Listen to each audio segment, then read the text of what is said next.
Did he say strap in or strap on? In Haley Deegan's case today, I guess it would be strap on. Good afternoon. I slept until 2:30 today, and it was great. I'm also very happy to not be talking about a cup race today. we can deal with that tomorrow. Let's have fun today with the fun series. The best series in NASCAR, the Xfinity Series. I don't want to talk about Cup today.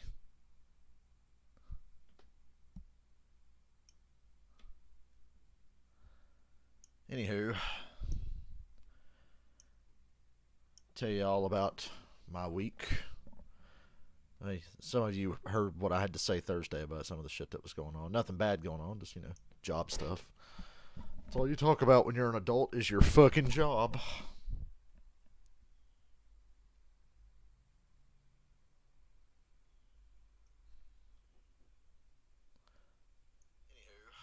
Making sure my sound's working. I'm not a great streamer, but I'll still make sure my sound is right.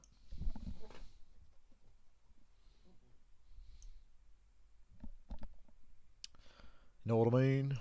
Know what I mean? Know what I mean? You know what I mean? What's up? Today's bet is AJ Allmendinger for the win and $20, even though I'm pretty sure Noah's going to win because it's a mile and a half. Thought about going Brandon Jones. That would have got me, like $40? But I said, you know what? AJ's on the pole. He's 9-1 because the favorites are Gibbs, Noah, and oddly Trevor Bayne, although I know Bayne's going to have speed in that 18 car.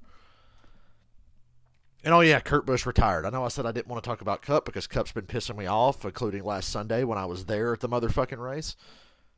You know what's funny? I left the Roval about 15 laps early because I was like, it's 15 to go. Chase is checked out. It's over, right? They made me more mad after I left than when I was actually there because I was watching on my phone on the way out. And I was like, man, this is some fucking baby back bullshit. I wasn't mad that I was missing something. I was mad at why they threw the caution. I was happy to leave early. So like, you know what? This race should be over. And it should have been over. Chase Elliott should have won going away. But you know what? Whatever. NASCAR, you do you. I'm going to do me and go home 15 laps early and not have to deal with the traffic. So that's what I did last Sunday. I beat the traffic. 15 to go. We were out of there. Xfinity Series been a lot of fun this year, as always. Which makes me wonder why we can't just run a higher horsepower version of these cars in Cup. Because these cars are safe and they put on good shows generally. What's up, Michael? Honestly, as much shit as I'm talking about Cup, I think tomorrow will be a good race. But I'm just saying, I'm down and out right now on the Cup Series. Great crowd for an Xfinity race, too. I just saw the stands.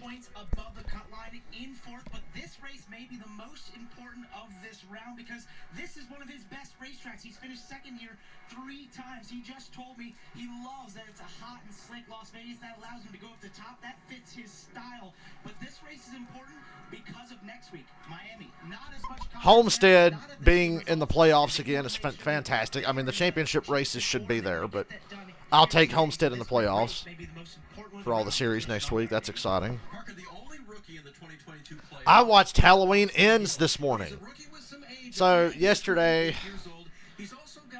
I was up till 2 in the morning playing online with my friends as always. And then afterwards, I said, you know what? I've got to watch Halloween Ends because I don't want to get spoiled. So, I watched Halloween Ends at like 2 this morning. Interesting movie. Don't know if there's any diehard Halloween fans in this stream, but interesting movie. Not bad. I'm just saying it was an interesting movie. That's usually what people say in Hollywood when one of their Hollywood friends says, what'd you think of my movie? And if they don't like it, they go, oh, it was interesting. Interesting. Could be our 4 best racetracks. It starts here in his hometown of Las Vegas, where he's done everything but win. I saw a little bit of Auburn earlier today. playoff race last year. Saw a little bit of the Auburn game. Every week, Noah Gregson will bring a race car equipment-wise to the racetrack that has already won at least one race this year. Gregson trying to establish in his hometown race that the Xfinity Series Championship runs through the 19, Rick.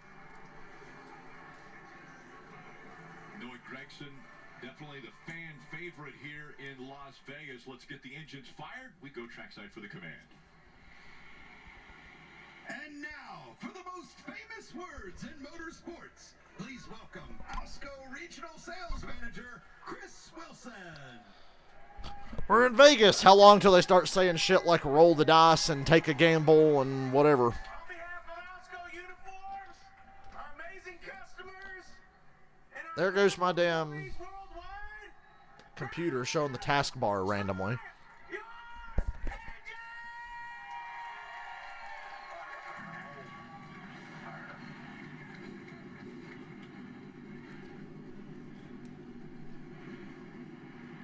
your Engines are fired. Getting ready for a little over 200 laps right here at Vegas.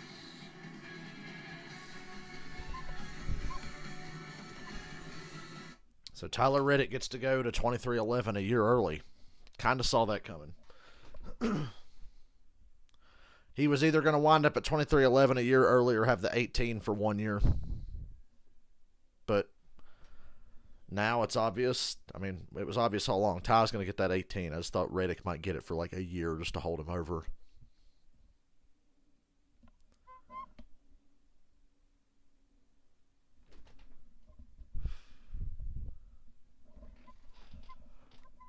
Gibbs is due for a win. But them damn Junior Motorsports cars are just a problem, aren't they? Them Junior Motorsports cars just hold Ty Gibbs up from all kinds of good shit.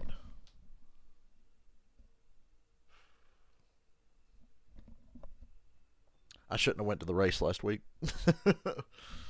I should have done everybody a favor and stayed home, because then it would have been a good race.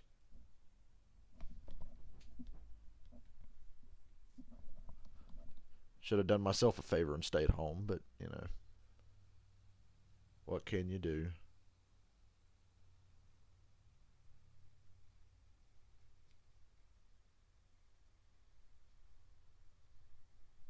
Got my window open again. It's breezy outside. You know what? Let me pull this fucking curtain back so some fucking air can actually get circulating up in this bitch.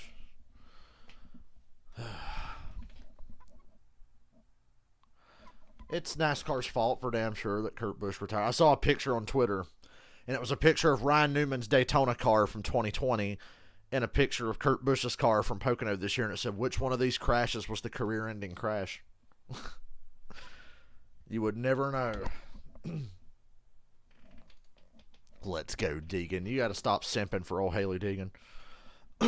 I want to like Haley Deegan so bad, but I just don't think she's it. But I wish her the best, and will pull for her. But I'm a realist. I'm too real. Michael, I'm too real. I gotta dust my computer here when I'm done with this stream. I might stream a video game later, because I'm in the mood to play something. I got Gotham Knights is coming out for PS5 next week, and I'm in the mood to stream something bat-related, so I might stream something later. I'm in a streaming mood today.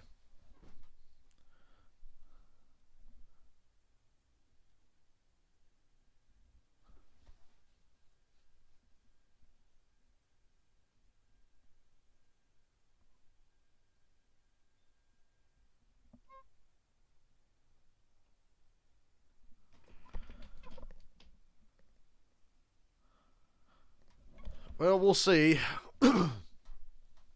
I mean, we can't really judge how she's going to do today. She's driving the 07, so let's remember what car she's driving.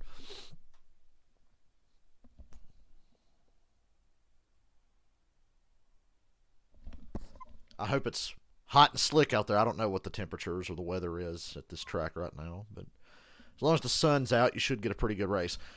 The Xfinity cars suck on cool days on these types of tracks, but if the sun is out, we got a shot at a really good race today. It's NASCAR Xfinity Series Playoffs. Get that top 20. Yeah, right. I'm rubbing my crystal ball here, and I don't see a top 20 in her future, but better hope for a lot of attrition. Trevor Bain will start in row 1 with him. Then you have Ty Gibbs, playoff driver. Noah Gregson, playoff driver. Sam Mayer, playoff driver. Brandon Jones, Austin Hill in row 4, all playoff drivers with great qualifying runs.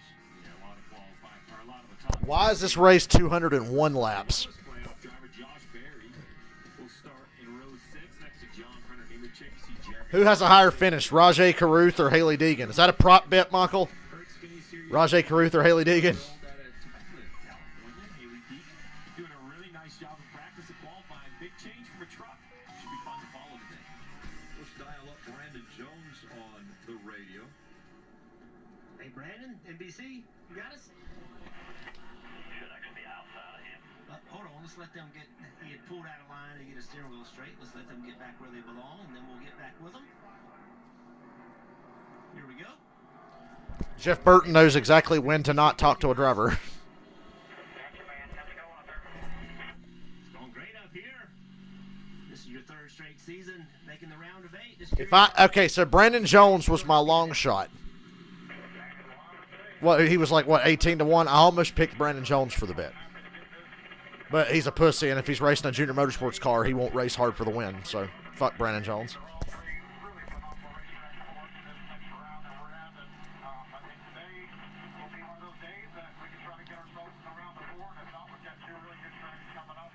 I think the final 4 is going to be AJ, Allgaier, Gibbs, and Gregson.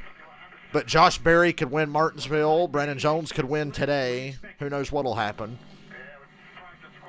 That would be a fucked up scenario. Brandon Jones wins today. Josh Berry wins Martinsville. I hate I'm going to miss the Xfinity Martinsville race in 2 weeks. This time in 2 weeks, motherfucker. 2 weeks from now.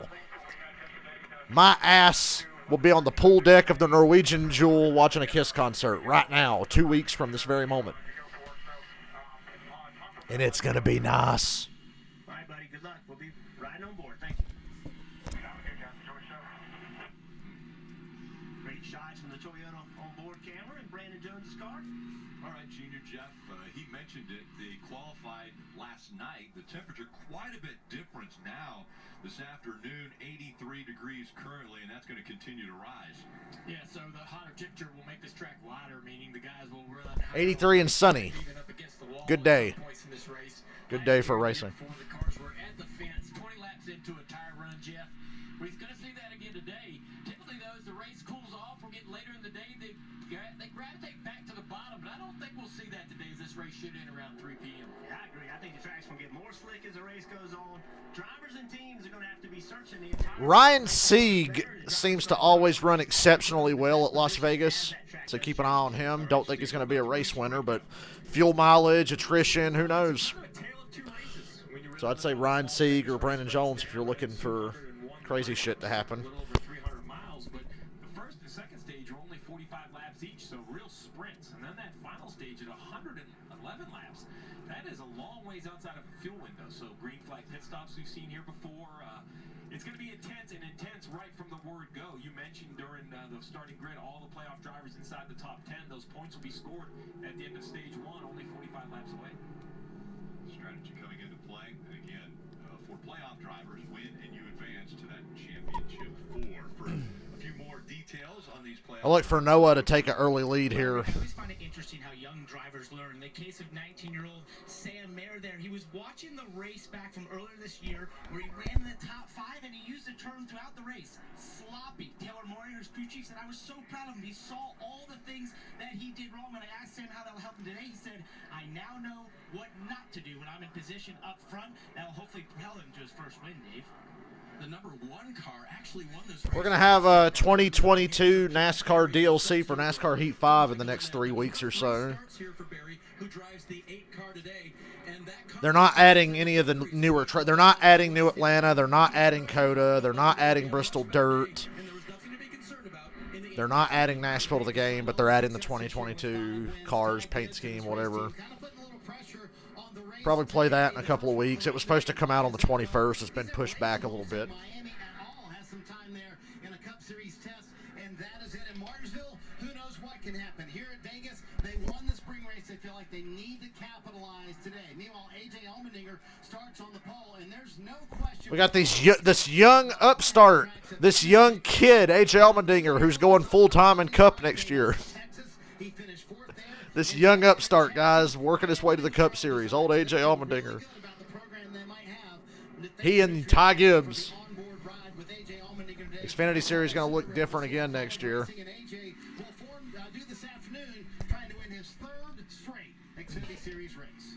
Yeah, Marty, and the uniqueness of NASCAR in the situation that these playoff drivers are in, they're on the racetrack with 30 other cars. So there's 38 cars out here as these 8 drivers are trying to determine That young kid, AJ Allmendinger's really earned his Cup opportunity next year. championship.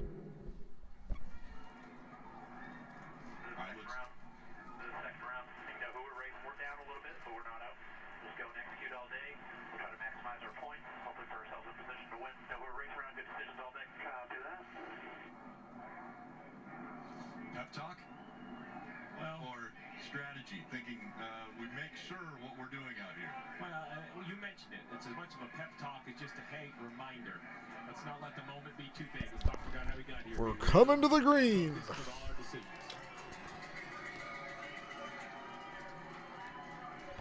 201 laps in front of And to quote Larry McReynolds, the green fag is out. He said it, I didn't. Don't cancel me. I can show you video evidence that Larry McReynolds said that at the 2010 Coke 600. Woo! Ty Gibbs hit those bumps in the middle of the corner and washed up the track. 3 wide in the middle, down the back. He did not have a good turn 2. Like I said, I look for Noah to get the early lead here.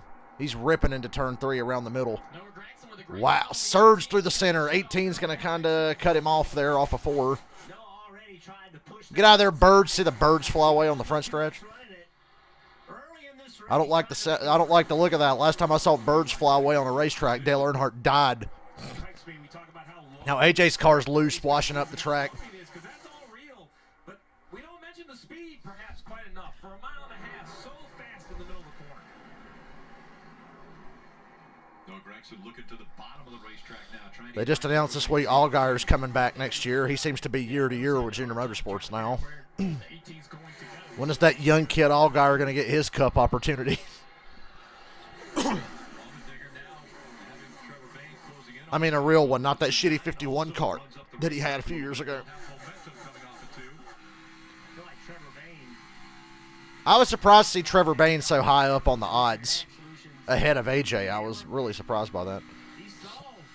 This time Bayne's not up in the middle to get in Noah's way off of 4.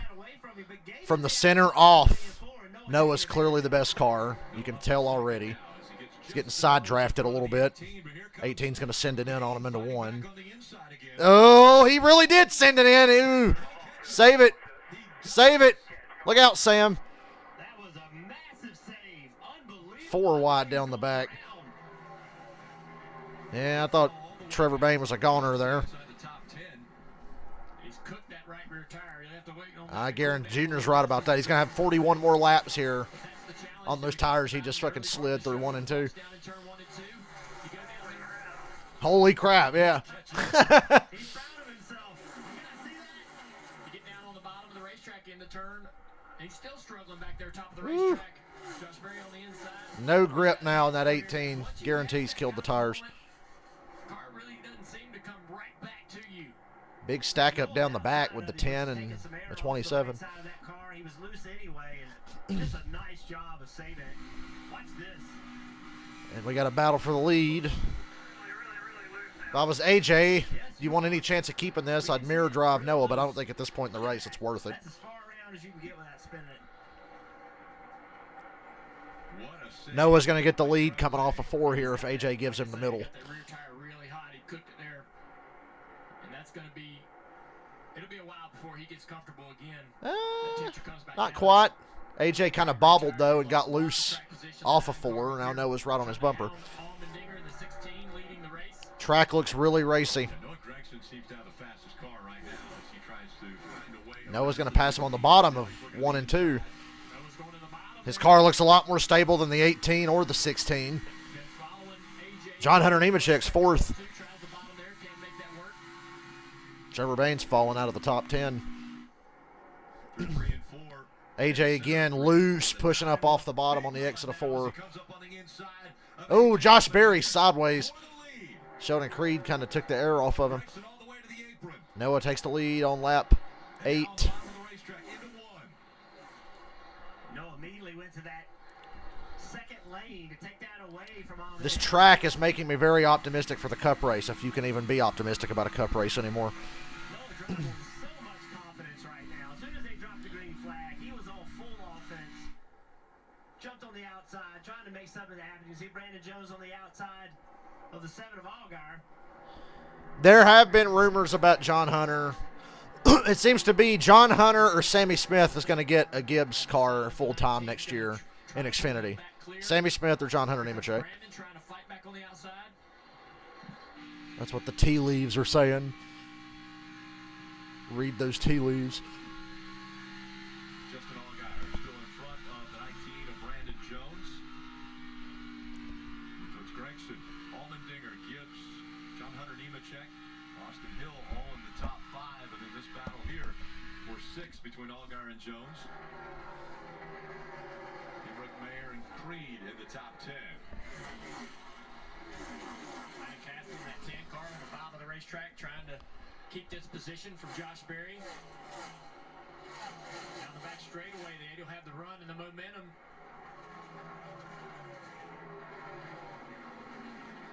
Back down to the inside, the 10. It's hard racing here. In the middle of 3 and 4. Mayer, Creed, Josh Berry, Castle. You see Mayer got loose. Castle got loose. Berry's trying to stay off of the 1 and not run him over. He got loose. Here possibly. Looking to go. Was going to go 3 wide around the top. Mayer cut him off. Berry cut him a break. Car owner Dale there was very nervous. Remember water cooler Dale? That was car owner Dale in the booth just now. And that's good comfort knowing where they started again 12th. Nothing to worry too much about. But Josh knowing what he might need for the end of this race. It's a long day, 201 laps. Picking off a couple spots right here. Yeah, unfortunately, one of the longer Xfinity races. Trying to regroup here. This time of year, I have no patience for long races. Josh Berry know what it takes. That's why I'm glad I missed the clusterfuck at Charlotte last week. This race last year, on the long runs, he dominated. Drove away from everybody, won the race. Wasn't that fast when the race started, but when the race ended, it wasn't even close. So Josh Berry can use that experience to understand what it takes. But the important part, that's the end. Sam Mayer in the 1, just in front of Josh Berry. Junior Motorsports cars up there. 3 cars under a blanket for the lead. Noah's got a little bit of a gap, but AJ and Gibbs are in the frame, and Gibbs is pretty fast. He's run AJ down. We're starting to see a lot of movement up the racetrack, searching for grip. Going to do it on the inside of 3 and 4. Well, AJ gets back in the gas and carries a run off. Bottom there. Everybody's still pinned to the bottom of 3 and 4 for the most part. There's some guys moving around in 1 and 2, making a little bit of time up top. We don't see a lot of rubber getting laid down on the track. Most of the rubber we have is from the Cup Series qualifying and practice session earlier today. Well, that Cup rubber seems to like the Xfinity cars. Tend to keep the track a little narrow. See this 9 car now. These guys are moving to the middle of 3 and 4. Damn, we've made it 15 laps without a commercial, and I wish they wouldn't go to commercial. This is good right now. We saw the now around the middle. Allmendinger moved there a lap or 2 before, made a little time. He gets some Also, very nice to have the Xfinity Series on NBC. moves his line around as well, Marty. AJ Allmendinger trying to hold on to second, but no chance. Ty Gibbs going to go right by him. So, Junior, I asked AJ about these hot, slick conditions before he climbed in the car. He said, man, we just do not have the mechanical grip of the JRM cars, which is Noah Gregson. I don't think there's there's another team in the series that even has half the grip that the JRM cars have through the center of the corner. It's ridiculous. Yeah, when the track conditions are hot and slick, that's where you find a lot of speed and pace is in the grip of the car, how the tires adhere to the racetrack. Looks like that 16 car's got plenty of mechanical grip to me. Yeah, it looked good through 1 and 2 there. Now, in a lap later, going after first place over Noah Gregson. Gregson up front, went to high school about 30 minutes from here. And he's Gregson, AJ, Gibbs, Hill, Nemechek. statistic today. 3-car battle up front. Unfortunate commercial break.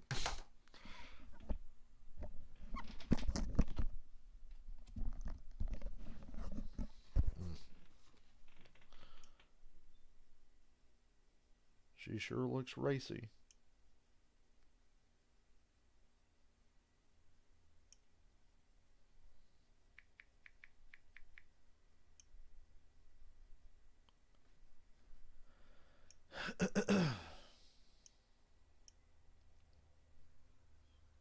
I'm still mad about last Sunday.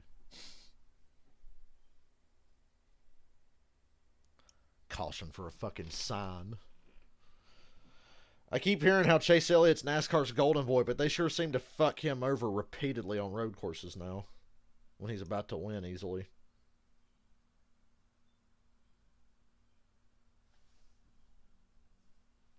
I don't understand it. Kurt Busch is the last full-time NASCAR Cup Series driver to race against Dale Earnhardt, and he just announced his retirement. It's pretty crazy when you think about it.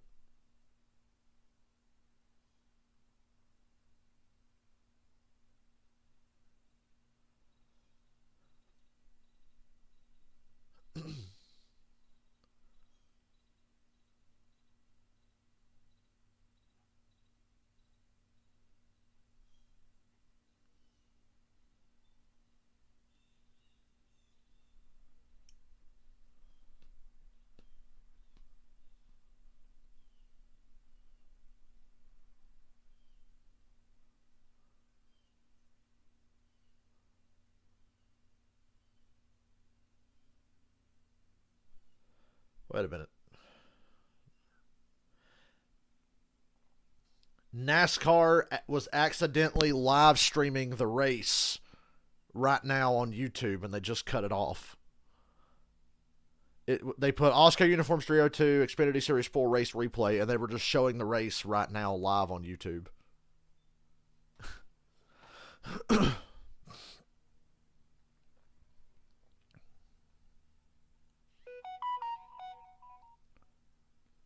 Pretty sure it's not legal.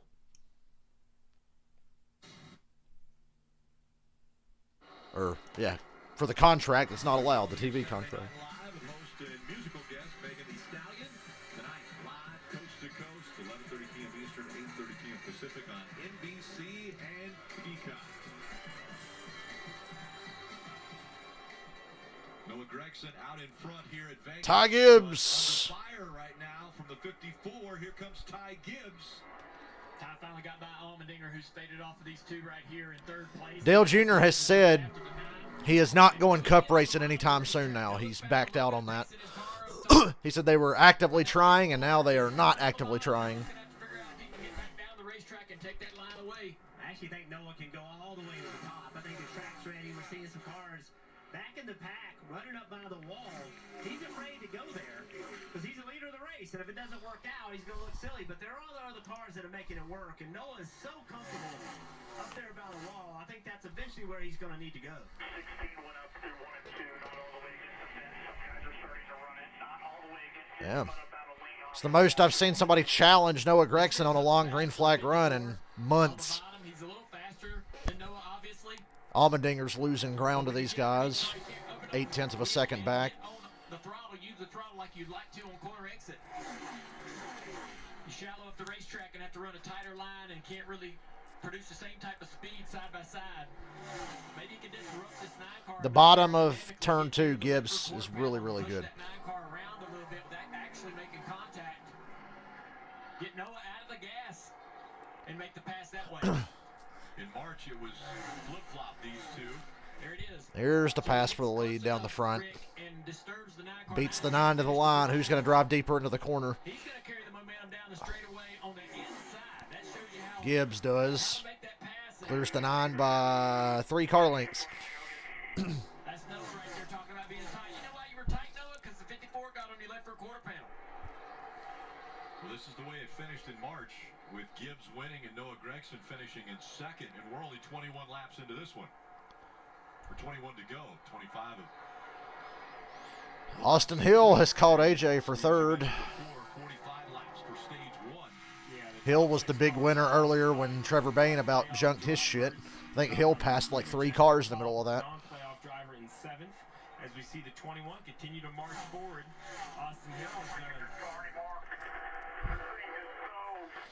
Nice clean move on the 16. I think we were listening into the 16's radio right there. Couldn't exactly make out what he was saying, but you could see and you can hear and listen to the very, very tempered use of the throttle on corner exit. Dave. Steve, nice move up to third place for Austin Hill from his 8th place starting position. The car, according to the driver, just a little bit tight. Nemechek's dropped to 7th. He doesn't have long run speed. But Ty Gibbs and Austin Hill sure do. Damn, Gibbs drove off and left Noah over a second now, almost a second and a half. Haley Deegan's outrunning an Earnhardt. Put her in the Hall of Fame.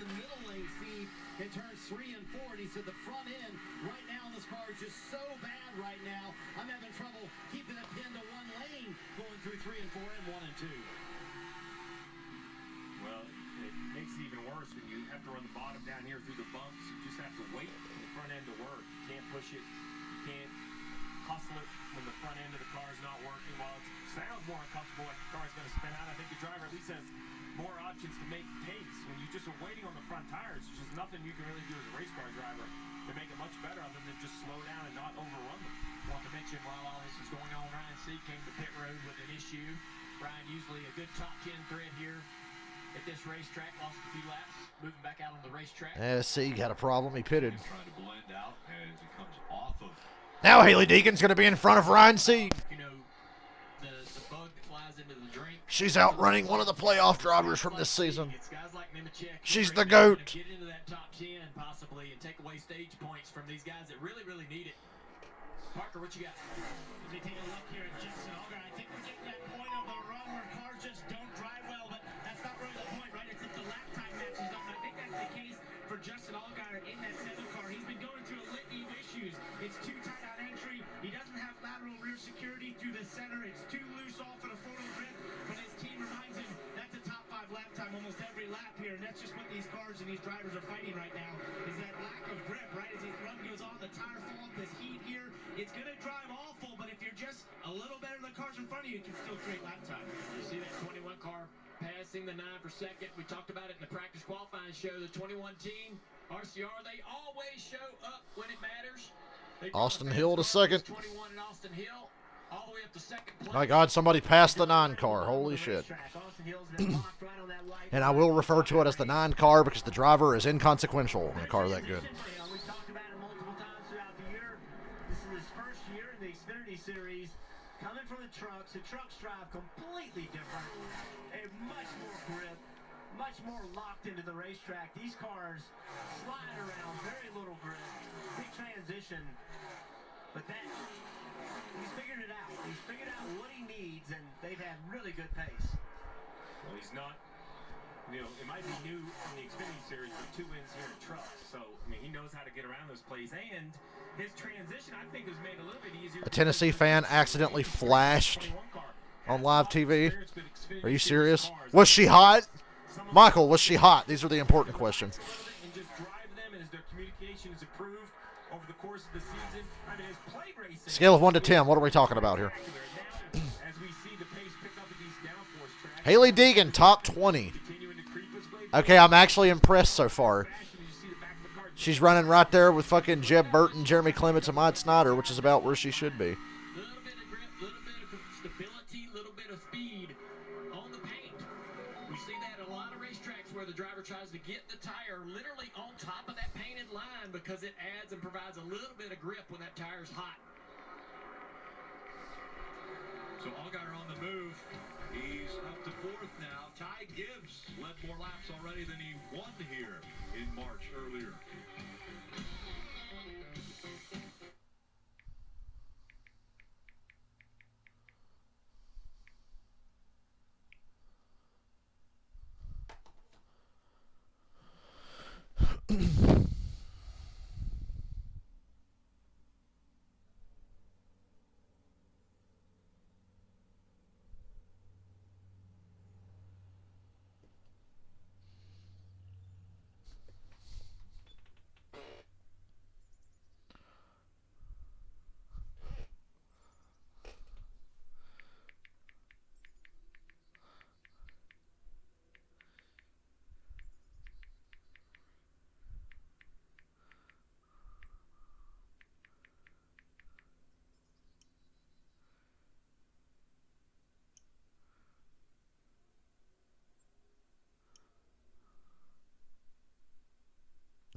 I'm going to Twitter right now. I want to see if people are going, wait, did y'all just see what happened in the Tennessee?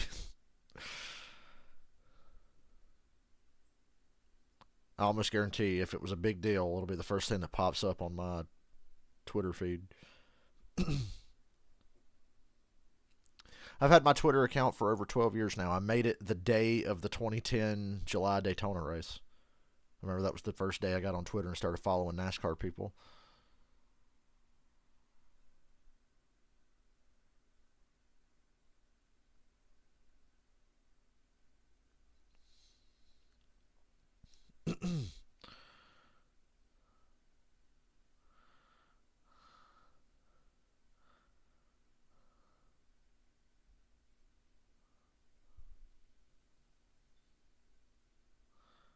How do you accidentally live stream the race broadcast NASCAR YouTube channel?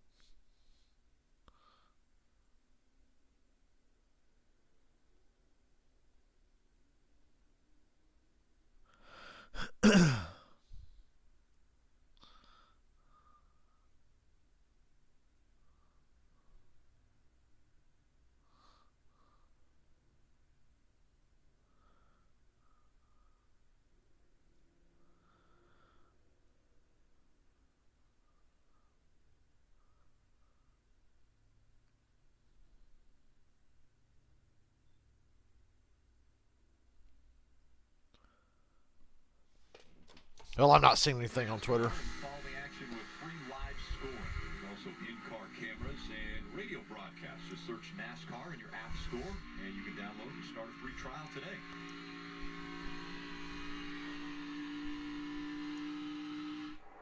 Sieg back on pit road again. No implications. Rick Allen's depressed. He can't say it. Oh, Sieg to the garage. The steering was suddenly very sloppy, very loose. They looked under the hood, couldn't do anything there, and now they believe there might be a wheel loose, was what the crew chief said. I don't know if that's... Look how big that garage area is. See how much space he had to drive through there? Be a frustrating day for the 39. You know, that's been about steering on the new NASCAR Cup Series car, but these cars, these Xfinity Series cars, this is a system that's been run for years and years. So whether it's the steering box itself malfunctioning or 5 to go in the stage. Gibbs has 3.5 seconds on Austin Hill. And the pace that Ty Gibbs is running around here, he continues to put cars a lap down, just put Stephen Parsons a lap down, and Stephen running in the 26th position. Right now, the top 8 drivers, all 8 playoff drivers. Gibbs, Hill, Gregson, Allgaier, Jones, Allmendinger, Mayer, and Berry, all in the top 8. When we talk about stage points and being so important, well, these are the best of the best fighting for all those stage points available at the end of this stage. But this is what makes mistakes at the Xfinity Series going to be so crucial, because I expect to see all 8 run in the top 8 for every stage and every race from now until we see which 4 move on to Phoenix. So, you know, wins are the automatic berth. That's what is so valuable for these drivers. You look at the points on the bottom left. I mean, so close. And there's just not a lot of points to make up if everyone is running nose to tail, right? If the other Yeah, I just noticed all 8 playoff guys are running 1 through 8. Well, as you mentioned, it's a point per position, and between all guys... So Gibbs winning the stage is not even that big of a gain. Well, there's not 9 spots that separate them on the racetrack, so there's no way to make up that type of distance when they're running all in the top 8. Marty. A.J. Allmendinger started on the pole, about to drop back to 7th as Sam Mayer can complete this pass. So what's going on with the 16? Listen to the radio a moment ago. Don't worry about what I'm doing on the racetrack. Like, something is 20 out of 10 tight. It's so unbelievable. So, Steve, what do you have in the toolbox for a 20 out of 1 to 10 tight for A.J. Allmendinger? Well, the first thing would be is an ice pack and cold water, because I need my driver to get back in the game. I hear you. I know it's tight. But a 20 out of 10 is just an exaggeration. That's not helping me where it's tight, where I need to make the car better. This is my concern for him, A.J. Allmendinger, coming into today. A.J. 7th. This guy runs well all the time. He has a bunch of wins this year. He has the points. It's Now the playoff guys are 1 through 7, and 9th, John Hunter Nemechek past Josh Berry. In one of these races, they're not going to recover, and that panic on the radio just becomes unproductive as he is in seventh. Now, the guy can drive a race car, there's no doubt. But you can start to see that panic. And why? Because guys like Ty Gibbs are out here with a 4.5, almost 5-second lead, and AJ knows his car's not good enough to keep up. Going to be the 7th stage win. Ty Gibbs wins stage 1. For Ty Gibbs, and he'll win. And because he's anti-racism, he refuses to lap Jesse Aluji's car, driven by Kyle Weatherman. Ty Gibbs, good Christian American. Fight the power, my brother. Josh Berry was falling like a rock, and they all got stacked up off turn 2, and he got a spot back. Like Okay, the playoff guys do finish 1 through 8. Daniel Hemrick rounding out the top 10. So stage 1 is complete. A wild ride for Trevor Bayne, sideways through 1 and 2. He saved it. Ultimately, it's Gibbs leading 22 of those 45 laps to win stage 1.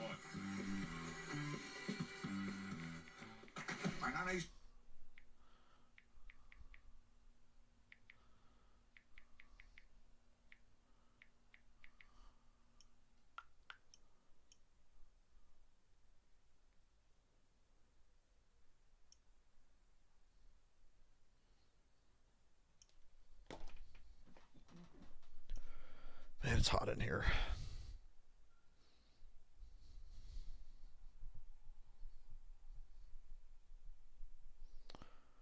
Gee, can't wait to work on my tan in 2 weeks. My Darlington tan went away pretty fast. I showed up to work after Darlington last month and was noticeably more tan. I'm glad I tan and don't burn. You would think it's like pale as I usually am. I'm not like ghostly pale, but I'm pretty fair-skinned individual. I'm lucky I don't burn. I tan.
That was a quick commercial. Built Ford proud. Northern Tool and Equipment. Start solving your problems. Fuck. NorthernTool.com. We're made for this. And by Liberty Mutual Insurance. Only pay for what you need. Into stage 1. That's a big ass Ferris wheel. Those finishing in the top 10. Take a look at who cashed in. That is like a disturbingly large Ferris wheel. Holy fuck. Gibbs getting those 10 points. Josh Berry even collecting 2. And so all 8 of the playoff drivers able to capitalize. Hood's up on Sheldon Creed. Interesting here for the 2 of Sheldon Creed. Well, they just put it back down.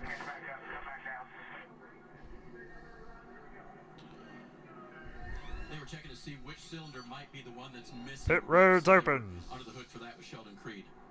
All right, now let's get him Parker as the cars are coming to pit road. All right, and Justin Allgaier is going to pit from the 4th position at the top of your screen. He came on the radio and said at lap 20, the front end just went numb, meaning it got very tight in that car and then lacked really. Did he say numb or the front end went nuh? Adjustments on this 7-car, Ford Goodyear tires, and Sunoco fuel, Dave. Middle of your screen, Austin Hill made it to 2nd position. Said it got a little bit loose when he was on the bottom, but he doesn't want it tightened up because he's able to wrap the bottom of the corner, especially in 1 and 2, Marty. He likes that. Chris Gale told Ty Gibbs, he said, this is a lesson in never being complacent with a very good car. Clearly, the dominant car in stage 1, but he said, I think the track is going to start changing as rubber lays down. It's going to continue. Gibbs, Hill, Noah, Brandon Jones, Justin Allgaier 5th. coming out of the pits. Rajay Caruth 10th. Is that right? That can't be right. It says Rajay Caruth's 10th. I'm like, oh my, that can't be right. It's like, come on, Dale. He's Rajay Caruth. He's not Jesse Awuji, for fuck's sake. It's totally possible he could be legit top 10.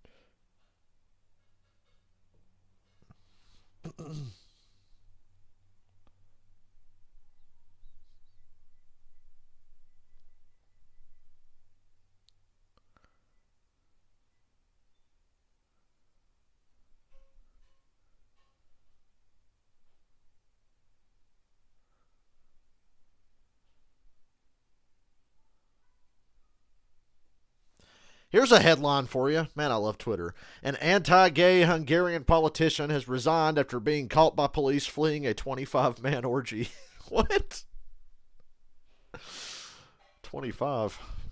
Those are rookie numbers.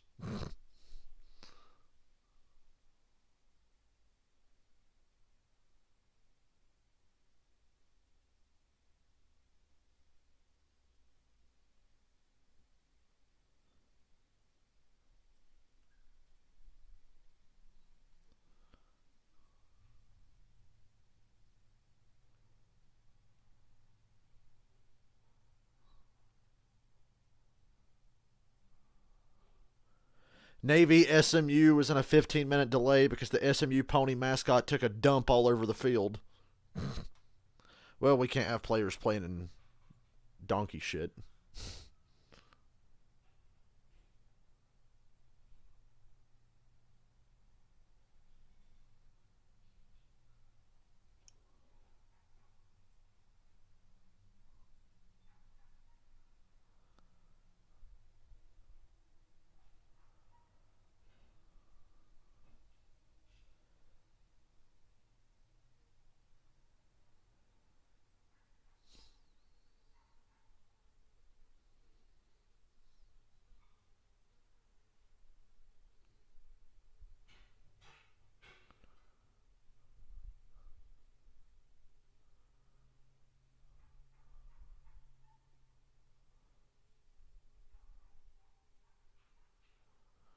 More Deshaun Watson lawsuits. Hey, the new Deshaun Watson DLC just dropped. More lawsuits.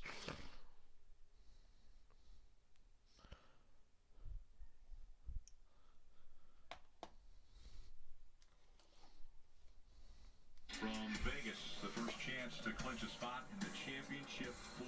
That makes coverage beginning at 2:30 p.m. Eastern. And you want to make sure to join us for... Remember when we used to go to Las Vegas once a year? I miss that. Certain tracks just don't need 2 races. This is one of them. Las Vegas would be a good championship race, I think. On the clock with former champs, guys like Kevin Harvick, Martin Truex Jr. Drivers that aren't a part of the championship now, but could definitely change how this playoff ends up the next 4 races. Parker. How about the run for Rajay Caruth here? Yeah, they're talking about Rajay Caruth. He's 10th. 14th by the end of the first stage, and then his team had a great stop, putting him in the top 10. Oh, Riley Herbst is 12th now. He had to start in the back. What's amazing about Rajay is how quickly he learns to just his 5th Xfinity start. We're in the top 10, Dave. Up and down day for Josh Berry, playoff driver. 2 playoff points, but then a bad pit stop. He'll start 16th, Marty. Steve talked about how he would handle A.J. Allmendinger and how upset he was on the radio. How did colleague team president Chris Rice handle that conversation? Listen in. Hey, man, I know this sucks, and we suck. We suck, okay? We suck. But it's not going to do any good being bad and being frustrated. Maximize the day. We know that it sucks. Well, that doesn't make me feel good about my bet. Not going to change the day. There you go, Steve, team president trying to get his guy back in the game. Stage 2 gets underway. Does not make me feel good about my prospects for winning anything today. And it's side by side for the lead as they dive 3 wide, mid-pack. 3 wide for the lead. Oh, I wish Hill would get loose and just slam Noah in the wall. Yeah, Noah takes the lead. 3 wide off the top, off of 2. Well, no, now they're going to drive in on him. Ooh, loose. I think, did he get touched? Loose and still faster than them through the center of the corner. Boy, them JRM cars are fucking strong. Fake crowd noise. Why are they giving Noah the fake crowd noise?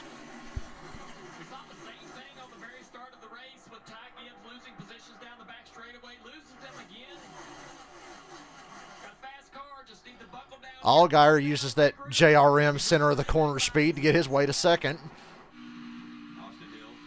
Well, Hill's around his outside again. But look at the launch they get off of 4. John Hunter Nemechek in that black and white 26 car on the outside of Brandon Jones. He had good speed yesterday in practice. Being really aggressive. Damn, Allgaier. Whoa, Allgaier. Woo! Slide job from Hill. He's going to pay for it, though. Hill did not lift and kind of pushed him up the track. Got him loose. Ah, damn, what a clusterfuck. Brandon Jones second. How about that? Remember when I said I might have bet on him? Very aggressive. That was a big break between 1 cup and 7 car on the back straightaway. Austin Hill lifted a little bit. Keep him breaking. Justin Allgaier. Brandon Jones holding on to that second spot. Noah Gresham has a second advantage over the field now. Josh Berry started 16th, all the way back up to 8th place right now. See him in that 8 car on the All right, field. Ned Jarrett. 3 and 4. Happy 90th birthday to Ned J. Turned 90 this week. Speaking of Ned. Whoa! Right there with the 54. Gibbs and Nemechek, they have history. Those two getting together off the corner. Remember Richmond? John Hunter's going to roll him tight here. Try to Yeah, I don't think John Hunter's going to cut the 54 any breaks. Oh. But you said it, Ty Gibbs just needed to calm down, and he was going to be okay. He settled out in 4th. He's got good speed, but right now, all the competition saw that. They done him twice. On restarts, he was not good. Look at this battle between these two guys. Nemechek just really loose. Lost some momentum, Gibbs underneath him. now the 54 to the inside of the 21. It's starting to come to Ty. Like you said, he's got great long run speed. From Austin Hill. How's the race? Pretty good. 54 is fast. Entertaining race. Noah's really fast for a while. The longer the run goes, the better Gibbs gets. Austin Hill's got speed. Looks to the inside. Brandon Jones took advantage of a good restart to get to second now. 54. Basically, as it stands now, it's gonna the race is gonna come down to how long is the final run. If it's a long run, I like Hill or Gibbs. If it's a short run to medium-sized run, Noah, because he's really fast. And even though he's not quite as good as the 54 on a long run, he doesn't really fade all that much. He wasn't like AJ, who went from 2nd to 8th or whatever over the course of a long run. As soon as the 54 of Gibbs goes to the bottom, it takes away the air. So, Steve, right now, if you're the crew chief... Well, yeah, I know Ned's still alive. I just said happy birthday. does not take off well on restart. So what do you I never said Ned was dead. Well, the concern is that it doesn't take off. The good news is in the Xfinity Series, rarely do we have late restarts on new tires. Normally it's on old tires. So I'm waiting to see a caution and see how it fires off on hot scuffs to see if it's an issue. If, you definitely hedge the balance one way as we see 2 junior motorsports cars, the 7 and the 1 battle side by side. But that's one advantage is he does recover quickly. And I'd be asking my driver, is it something you need in the car, or is there something he just feels he needs to do different behind the wheel? But it is definitely costing the 54 to have to recover after every restart. Third junior motorsports car just behind him in the 8th of Josh Berry. And they're all stacked up, all lined up right here behind John Hunter Nemechek. Running 6th, 7th, and 8th. John Hunter Nemechek up there in the 5th position. Austin Hill in 4th, his teammate, the 2, Sheldon Creed. We saw him on pit road with the hood up, and they had to go behind pit wall. So whatever the engine issue was for the 2, They think the valve spring, Steve. I'll be goddamn. Haley Deegan, 16th. Michael. they might be able to unhook She might get that top 20. run laps, or they might just I didn't think she had a fucking prayer, either way. They'll be out of especially in the 07, but she's doing pretty good. John Hunter Nemechek right here. See, I'm more impressed with Haley Deegan in less than half of her first Xfinity race than I've been impressed with anything she's done in trucks. Kyle Busch made his decision to leave Toyota, go drive Chevrolets. What did that do to John Hunter Nemechek in his future? He drives him in the Truck Series. Don't know that yet. Hearing a lot of rumors, but be interesting to see what John Hunter Nemechek is going to do next year. Look at that run off the top. I mean, you watch God, AJ Allmendinger has nothing right now. down to the corner farther than the 26. But you see how the top one He's back running 9th with fucking Hemrick. You think, oh, I don't see the 26. Good God, he's running with his teammates, Hemrick and Castle. Not so fast. There he is. He's going to That's when you know you're not doing well. And you see the speed. That's not more motor. That's back to the throttle earlier. Run the top. You lift early right here. And the problem, Steve, is that you see how much the top has to give up on entry? That's quite a bit to be able to make the momentum off the corner down the straightaway. You'd like to not have to give up so much lifting off throttle when running the top. But do you expect that to get better as tires age? We're only 18 laps into the run, 28 to go in this stage. Is that entry speed? Very slide job Sam Mayer there for 6th. You would hope so. Right now, the 26 is making that work up there.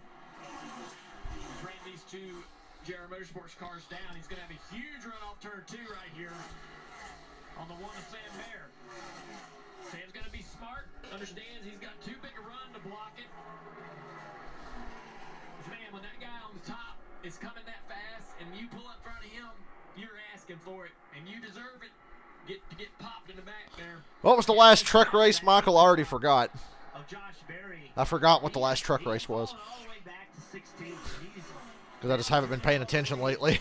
To 6. So a good recovery after that on that restart. Josh Berry continuing to post one of the top fastest, or 5 fastest times here at Vegas. And Gibbs still setting the pace. He's been running the fastest laps, Marty.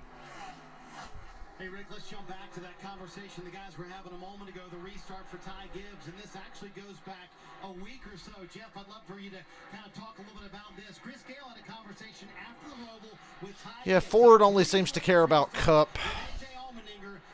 You're right about that. That's why there's no Penske Xfinity car now.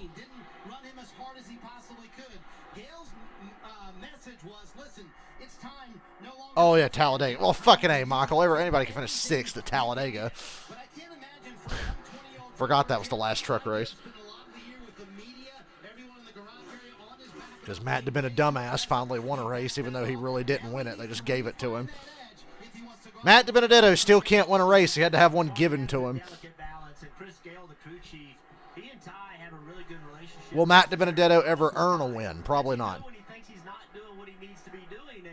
There's times that Chris Gale has said, hey, the aggression level is too high. You got to find a time to turn that aggression level on. You got to find a time to turn it off. And now Chris Gale is saying, this is it. This is it. Go be you. You got to make some people mad. Go make them mad. We're going to try to win a championship. Ty Gibbs, one of the Yeah, she finished 6th at Talladega in a truck race, and Derek Cope won the Daytona 500. Ty Gibbs, a year older, all the way up to A.J. Allmendinger, the veteran at 40 years old. So a wide variety of ages. AJ's going Cup racing at 40. That is a balance, man, of being able to go out there, race with your competitors all year long. Yeah, he won me money, but he didn't earn it. But I will take it. You got to use them up. Be able to get out of the car and say, hey, man, there's a lot on the line right here. Dad was always, I thought, really good at that. Put a guy And get lap 69. Noah's got a 2.5-second lead over Brandon Jones. I don't think Gibbs is going to have a shot at getting to Noah in this stage. And the name Intimidator was perfect.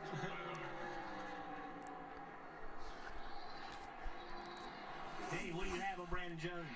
Trying to shake off the pressure from the car behind him right now, but setting up for a really nice weekend here after a strong run at Kansas. That's what Jeff Hendry, the crew chief, told me.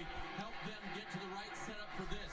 Earlier this year here in Las Vegas, that setup no longer valid. What they did at Kansas, pole and a fourth-place finish, told them what they needed to do here this weekend. And Hendry told me, he said, we come into this playoffs 22 points this round below the cut line. We've got nothing to lose. Watch us go. And that's a guy, too, that I think he can come in here and do well here, one at Martinsville. So, I mean, this is a good round for this driver. But I'd also talk to Jones and say, maybe sometimes you can be a little more aggressive. He runs everybody with so much respect that you know, and sometimes could lean on these guys a little bit. Take what's his, you know, just take it away and take advantage of some guys on restarts and so forth as we get down late in the season here to try to win this championship. He can be there in Phoenix with a shot at it. Gregson a 2.8-second lead right now over Brandon Jones. In the NASCAR Xfinity Pretty Series tame Playoffs. stage 2 here. Crazy start to the stage. Our internet is...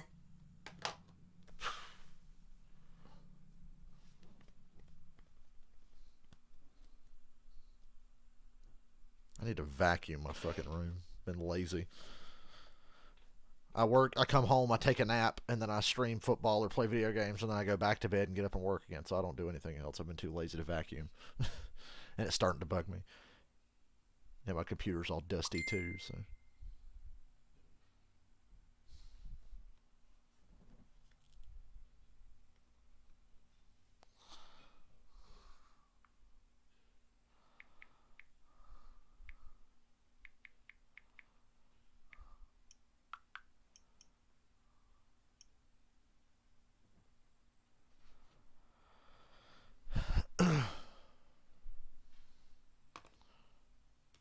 I don't think Gibbs wins in Cup next year. I don't see that happening. I think he can run well, but Gibbs has not even come close to even remotely improving in his Cup starts this year. He's been the same all year. Maybe late next year he might have a chance to win a race. But I don't see it happening.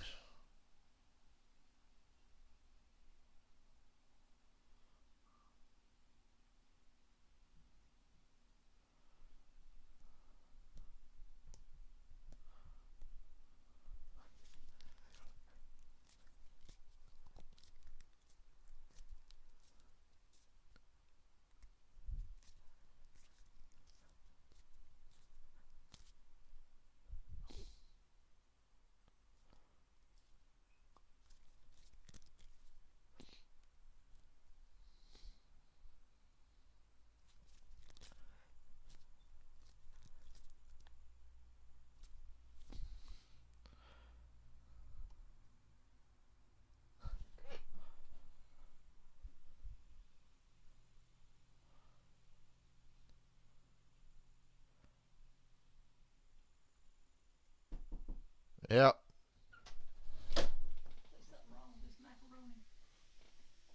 No? Well, I was thinking about eating it one night.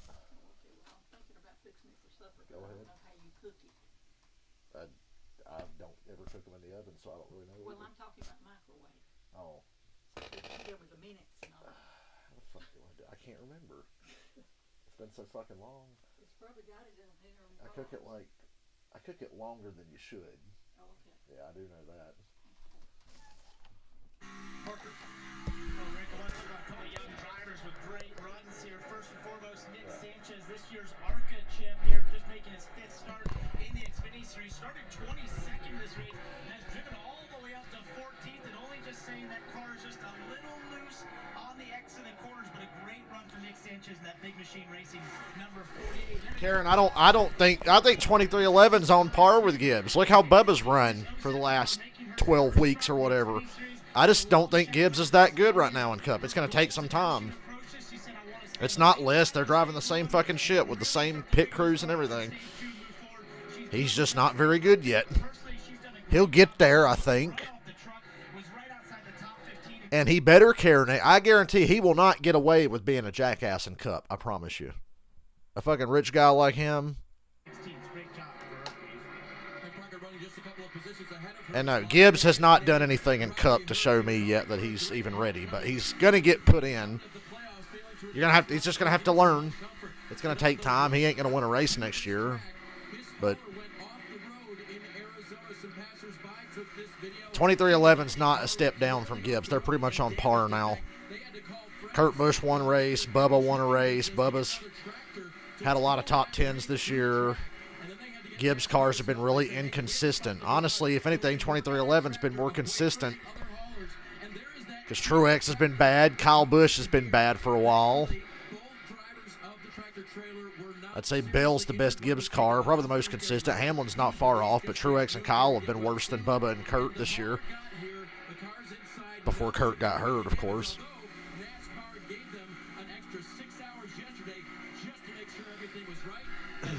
Riley has driven the car up to the 13th. So no, Gibbs is not going to show up and just win next year. That doesn't really happen anymore. Shots as well.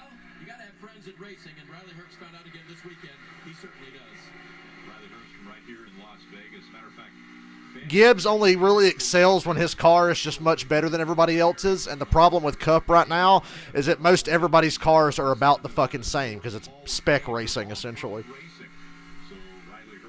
So without some kind of advantage, Gibbs he's just another guy right now.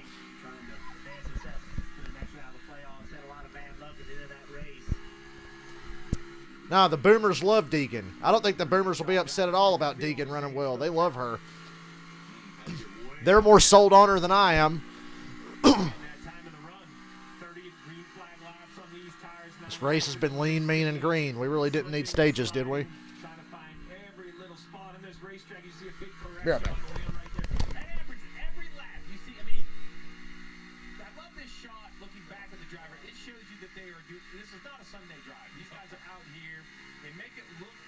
Sometimes from outside the race car, but looking inside the race car, you'll watch just how much he saws this wheel car a little tight right there in the middle, it looks like. Picks up the gas. Pretty secure on Exeter turns 1 and 2.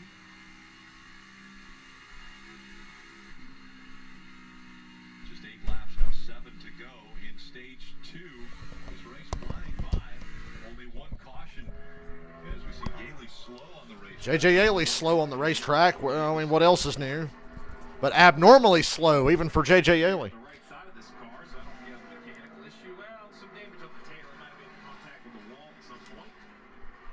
For the first time in Ty Gibbs' career, he's actually going to be challenged and not have the best equipment. Because everybody's got mostly the same. That's why Gibbs is not going to do much next year. He's not built for that. He's not built for when shit gets competitive and shit gets tough. That's why he just wrecks people. The moment it gets competitive, he runs over somebody. And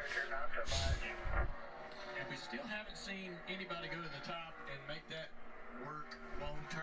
Guys go up to the top of the racetrack and find a little speed, but I think they actually cook the right front tire or the right rear tire and lose that speed. Gibbs is used to having an equipment advantage, so Cup is a huge adjustment for him.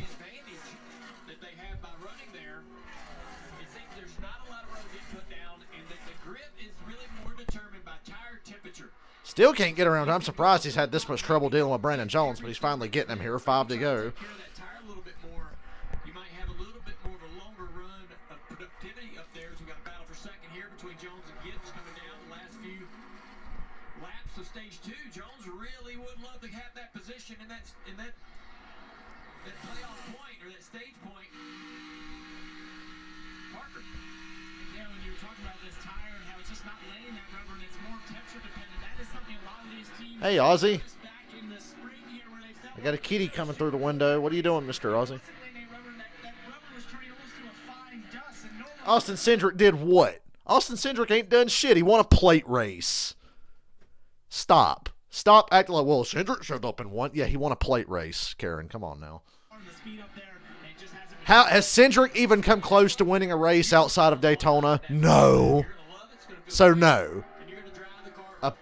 A fluke plate win does not equate to, well, he showed up and won and was great right away. No, no. That's ridiculous. So no, Cindric did not. He won a plate race.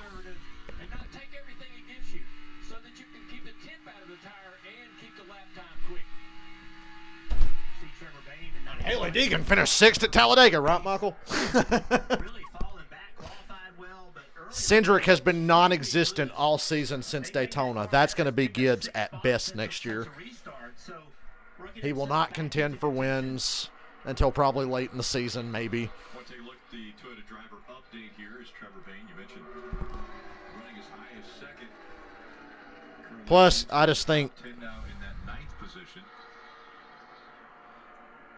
Plus, I think Cindric's a better driver than Gibbs anyway. We mentioned how Trevor Bayne could be one of those spoilers. Taking not only stage points, but the possibility of a win. Yeah, Cindric hasn't done anything this year. He won Daytona 500. He put Blaney in the wall. Good for him. And now down to the bottom of the racetrack as we're on the final lap here in stage 2, Marty. When riding on board, you can see how much A.J. Allmendinger has his hands full. So Gibbs got by Jones and cut Noah's lead in half, down from 3 seconds to a second and a half, but it's 1 to go here. Gibbs just got held up on that restart, and he was never going to make up that time. Right now, the lowest running playoff driver, AJ Allmendinger in 10th. Yeah, frustration. I was going to win stage 2. Not a problem for Gregson as he will win his Gibbs second. stage of the year. That's the most of any drivers. Stage went green all the way, just like stage 1. Stage 2. Gibbs, Jones, Austin Hill, Allgaier, all finishing in the top 5. Playoff guys 1 through 7. AJ Allmendinger finishes 10th. There and AJ Allmendinger rounding out the top 10. Gregson trying to continue his winning ways. Noah Gregson already 7 wins on the season. And looking for number 8.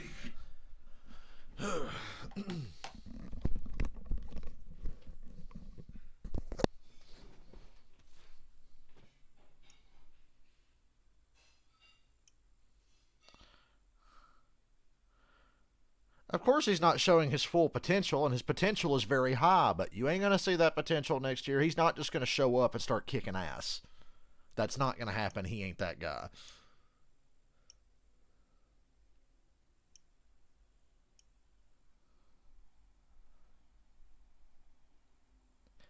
He's going to be racing against tougher competition than fucking Brandon Jones and Daniel Hemrick and Sam Mayer and Landon Cathell and Riley Herbst. He's going to be racing against a lot tougher competition than that.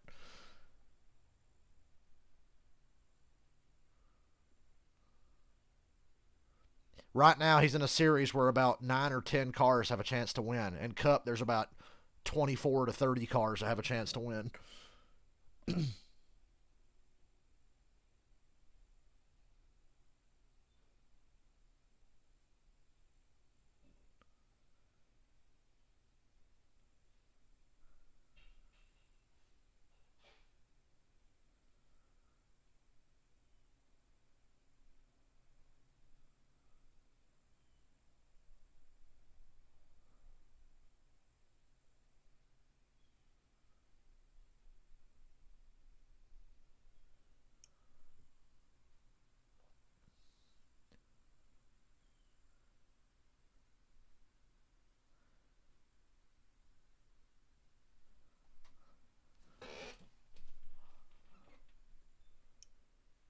Ain't nobody holding him back. He's just not that good yet.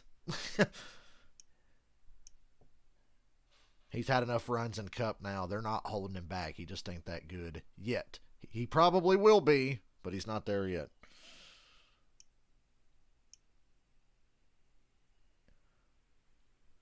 Who was it on Race for the Championship that talked about, this guy dominated Xfinity, and he goes, well, in Cup, everybody was that guy that dominated Xfinity. Most guys nowadays.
Oh, we're back. Just looking at my phone. Brandon Jones pretty happy with his car. 4-year tires, Sunoco fuel. Stayed tight the whole time, but not too tight. Air pressure adjustment here, Marty. Ty Gibbs told Chris Gale, we are good at the end run, just way too loose to start the run. That whole he was taught by Denny Hamlin and Kyle Busch thing is a total myth. He wasn't taught by those guys. They weren't like actively mentoring him. He just happened to drive for the same team. He wasn't personally tutored by Kyle Busch. That's no.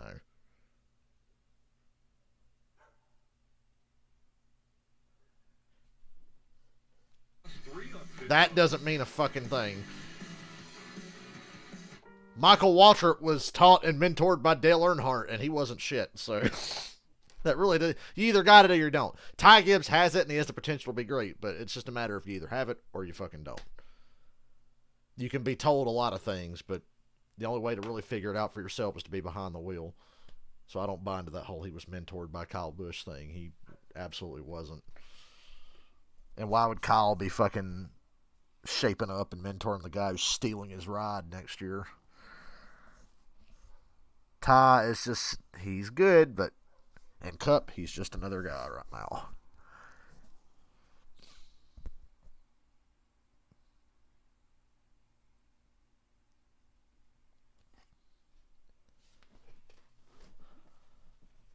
For one thing, Dylan Kwasniewski should get to 18 next year. I'm kidding. Remember Dylan Kwasniewski? You know, Haley Deegan before Haley Deegan? I'm kidding.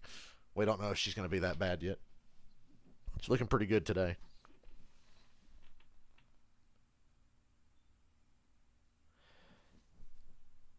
Cindric ain't doing nothing special. To be in the playoffs, he shouldn't be in the playoffs right now. You know why Cindric's still in the playoffs?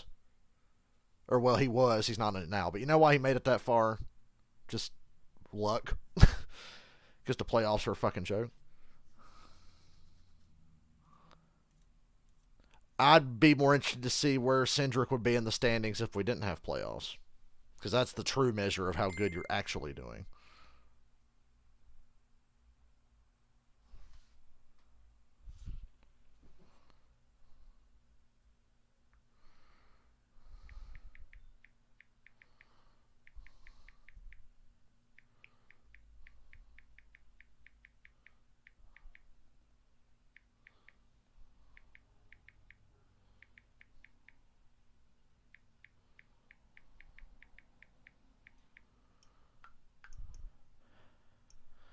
Hell, Chase Briscoe's still in the fucking playoffs, and he sucks too. He sucked this year, and somehow he's still in. Chase Briscoe's still in, and Kyle Larson's out. Does anybody take the playoffs seriously? Like, come on. We had to have a sign for a fucking... We had to have a caution for a cardboard sign, and Cole Custer letting the 14 pass him on purpose to keep somebody in the playoffs and knock out Kyle Larson. Come on. This whole playoff shit's fucking stupid. Let's take a look at Kyle Larson out, Chase Briscoe in. Where? How? Makes no fucking sense. For all we know, Ty Gibbs could be the next Trevor Bayne. Oh, wait, he's got too much money for that. Even if he is the next Trevor Bayne, he'll hang around like Austin Dillon. So maybe Ty's the next Austin Dillon. Who knows? Personally, I think Ty Gibbs will be much better than that. But once he took control, Noah Gragson successful.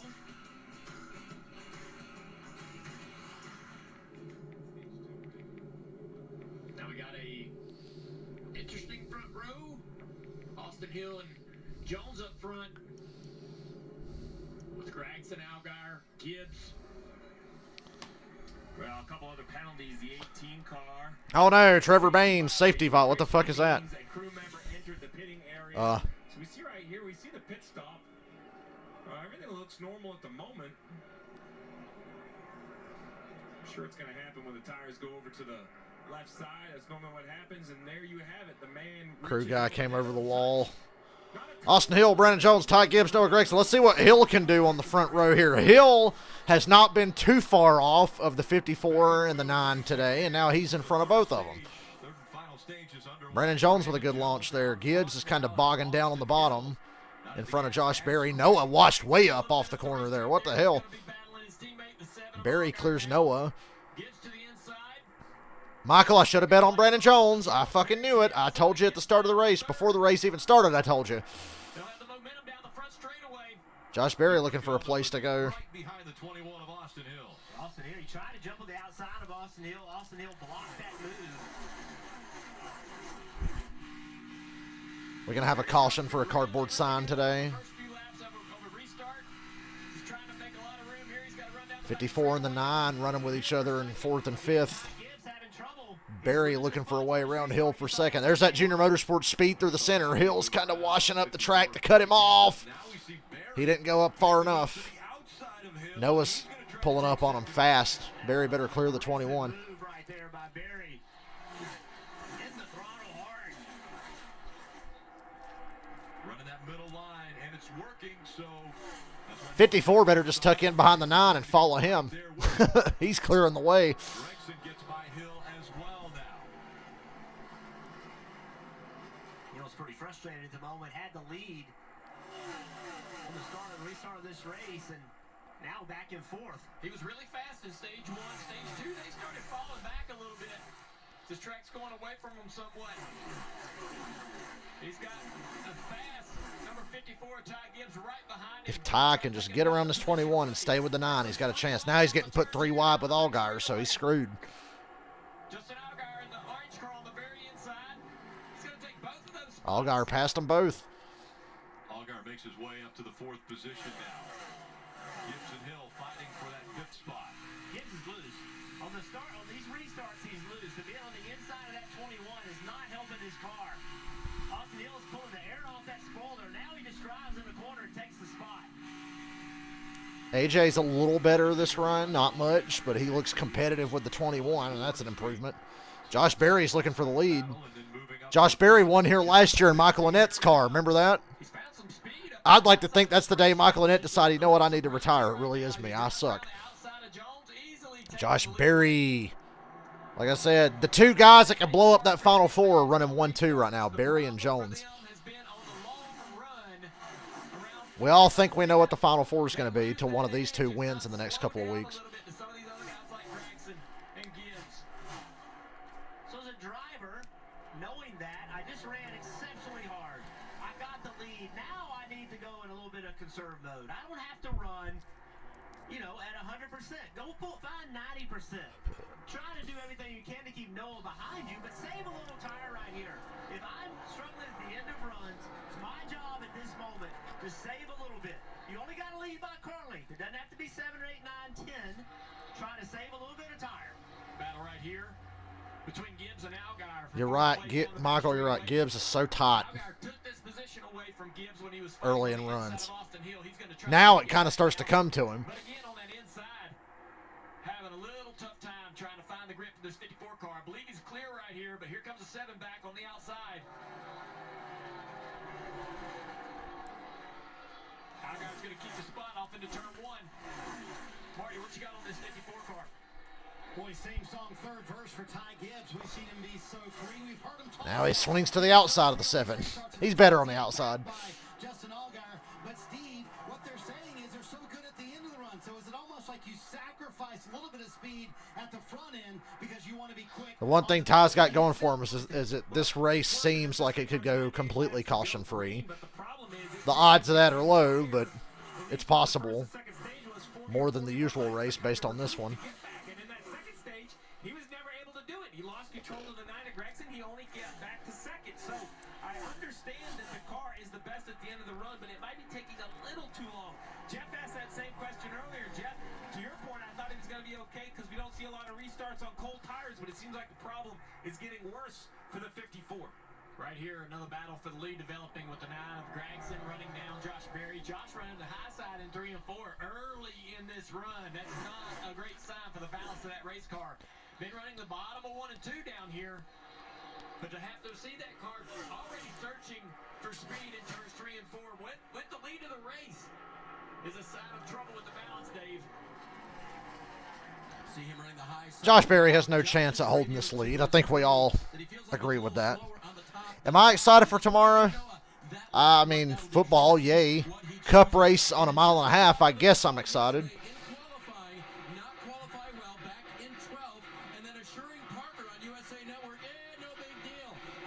Really interested in the Buffalo-Kansas City game and the Dallas-Philly game. Two big NFL games tomorrow. Damn, Josh Berry looks so loose trying to run the wall. Well, it just shows that they have very solid equipment. You know, we go to a lot of tracks where it takes a balance of handling and driver ability and a bunch of different things. But when you come to the mile and a half, when you come to the 2-mile tracks, there is such a dependency on horsepower and downforce. If you make a lot of downforce and good horsepower, My Final Four is busted. I said in Cup, my Final Four predictions were Chase, Larson, Logano, and Hamlin, but Larson's out now thanks to a cardboard sign. So I'll say Chase, Logano, Hamlin, and Bell. found a way to apply. I'm sure it's even different setups, but they found a way to kind of get the balance out. You're playing against my, oh, yeah, big fucking deal. You're playing the Falcons. Everybody knows they suck. It's hard to believe we continue to say, but on the left side, Congratulations on your easy win. bluish line underneath the Maybe it won't be easy because the Falcons are tough. They're not very good, but they're tough to beat. They've been in every game this year. They're undefeated against the spread, so I wouldn't bet on the game because the Falcons will probably do just enough to cover the spread. I'm really surprised by the line that he's running right there at the top. Pats at Browns is an interesting game. That's a tough one to pick. That could be another 12-7 style game like we saw with the Commanders and the Bears on Thursday. We'll pick games here, and when it goes to commercial, I'll bring up the schedule and we'll talk about tomorrow. Right now to make the most speed. Any given Sunday for sure, and the Falcons are a good example of that because the Falcons have been pretty damn tough this year. Down by 25 against the Rams, came back, almost won. Down by 21 against Tampa, should have got the ball back with a chance to win, but we made the mistake of touching Tom Brady, so we were penalized profusely for having the audacity to make a play on Tom Brady, so therefore we had to lose that game. One on the road in Seattle, who's actually been pretty tough this year, offensively anyway. Beat the Browns, monster defense. You know, the really only game that actually made me mad was the blown lead against the Saints. So I give the Falcons credit for playing. The Falcons have played above themselves, I think. But anyhow, let's look at the schedule for tomorrow. Josh Berry's still leading. I'm shocked. Actually, the last 2 laps, Josh Berry stretched out on Noah. Noah was right on him. And now he's got about a second lead. Okay, so Michael, take notes here. For my parlay tomorrow, give me the 49ers. Give me the Bucks. Damn. Give me the Chargers on Monday. So that's 3 of the 6 right there. Give me the Packers over the Jets. The Vikings over the Dolphins. And the Rams over the Panthers. Do I need to go over that again?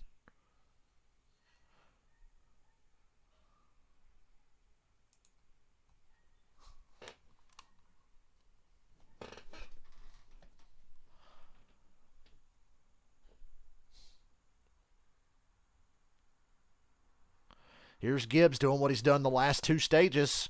Gets off to a crappy start, and then he's stuck behind somebody like the 19 or the 21, and he spends the whole damn run trying to get by them to catch the 9. And you're right, Yuki, I would not sleep on the Jets. I would not sleep. I picked the Jets to beat the Steelers in my parlay 2 weeks ago, and it was correct. I like the Jets. They're another team. The Jets and Falcons have played well beyond themselves. I liked the Jets to beat the Dolphins. I picked the Jets to win that game, too. I didn't make it part of my parlay, but when I was picking games, I said, give me Jets over Dolphins. So I picked the Jets to win 2 big games in a row, and they pulled it off. I called after the Miami and Buffalo game that Miami's season would go downhill from there, and it seems to be right on schedule. I was like, yep, the Dolphins won their Super Bowl in the 3rd game of the year, and now they're going to fucking be mid for the rest of the season. Gibbs clears Brandon Jones. He did it quicker than he did in the last run. So move Gibbs to 3rd. And Josh Berry has about 8/10 on Noah, which I'm stunned by. The Giants are very solid. I picked the Packers to win last week, so the Giants shocked me. I don't think the Giants are ready for prime time yet, but they're pretty good. They're tough. I don't think there's any team in the NFL that can't win on a given Sunday. There's no team that stands out as holy fuck they're bad, except the Panthers. The Panthers are pretty fucking bad. They're the only team I look at. The Panthers and Houston, I'm like, yeah, you fucking blow. But even Houston won last week. right, guys, want to take a look at the Roth Mortgage Keys to Victory Lane. Well, when you make your last stop, you have a couple sets of tires. Worst team in the league's the Panthers. Green, you're gonna have to stop once for fuel. I think they're gonna And even they have one win, so. And then who kept up with the racetrack? We've seen some guys like the Gibbs boys. I can't remember the last time I picked the Jets 2 weeks in a row, but I've done it this season, and it worked out. Who can find the winning groove early in this race? It seemed like the bottom was the way to go. Now people are running the top. Where is it going to change? What lane do you need to be in late in the race when it's winning time? Want to go through the field? We'll start with Dave. Rick, the winner of this race last year, is the leader of... Nobody's going to go 0-16-1 or 0-17. That'll never happen again, I don't think. In the championship four, and that'd be quite something for the 31-year-old. Remember his career... Like I said, even the worst NFL teams are competitive, except for the Carolina Panthers. Right behind him, trying to get his first ever hometown win. Finished second here. The best thing Gibbs has going for him is that the 8 cars leading the race and kind of slowing up the 9, because it's like the 9 can catch him, and then he can't get by. And we know Noah's car is really good, but not as good as Gibbs on the long run, and we are on our way to a very long run here. So I like the 54 to come out on top here and eventually end up winning this race. I think it's very possible, even if it stays green. He's almost 4 seconds back. I think he can make that up. He's better than the 8. He'll be better than the 9 50 laps from now if they're still green, I think.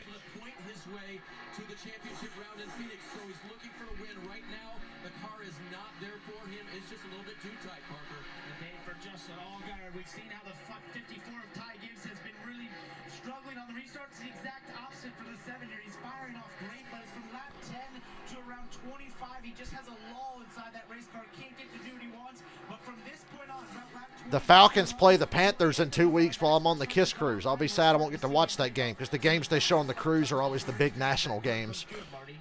So I'll have to look at the schedule that week and see what games I'm going to be watching while I'm on the boat. He said Dinger has not said a word on the radio, but had complained about the car being tight all day long. He is the perfect example of how brutal these playoffs can be. Came in with all this momentum, won the last 2 races, brought a brand new car to Vegas today, had high hopes, and they have not run the way they thought. In fact, right now, as the playoffs sits, A.J. Allmendinger, the regular season champ, will just be +2 above the cut line heading to Miami. Dave? Marty, restarts can be brutal. Remember, Austin Hill was on the front row as the race resumed. He has fallen back all the way to the 7th position. Car did not fire off well. Took about 12 laps before it finally came to him, Marty. Solid run for Landon Castle today, who's had a good run of late, period. Back-to-back top 10 finishes this year. Finished 6th here in March as well. His car actually the opposite of his teammates. A little bit too free for Landon Castle, but been inside the top 10 all day, Dave. Hometown boy Riley Herbst started 36, has been consistent all day, has not put a wheel wrong. He now runs 9th. He'd like to Riley Herbst being 9th, considering where he started, is a decent day. Dolphins Steelers, the Brian Flores revenge game, and the return of Tua. They say Tua has cleared protocol again. He will not play tomorrow, but they expect him to play against Pittsburgh next week. And the Steelers without TJ Watt are completely fucking useless on defense. So, happy early birthday, by the way. How old are you now? 12? I'm kidding. I'm kidding. Happy 12th birthday. And it's been very simple for the one car. Loose all day long, not able to get that right rear in the racetrack. He's been trying to wrap the bottom and put that left front on the white line. That's where he's found the most grip. You see it right there through 1 and 2, but he can't seem to get the rear into the racetrack right now, struggling in 11th place. Great job, guys, getting us through the top 11 there, and that's where all of the playoff drivers are running. Yep. Move for the lead, the 9 of Noah Gregson. Oh, hey, we got a lead change here. Noah finally got to the 8 car. He's going to pass him a little easier than the 54 would like. Clear. Oh, he's not cleared. He almost walled his teammate. Gibbs has gained half a second off of that alone. I think lap traffic might have aided Noah there. Gibbs has cut a second off of that lead now.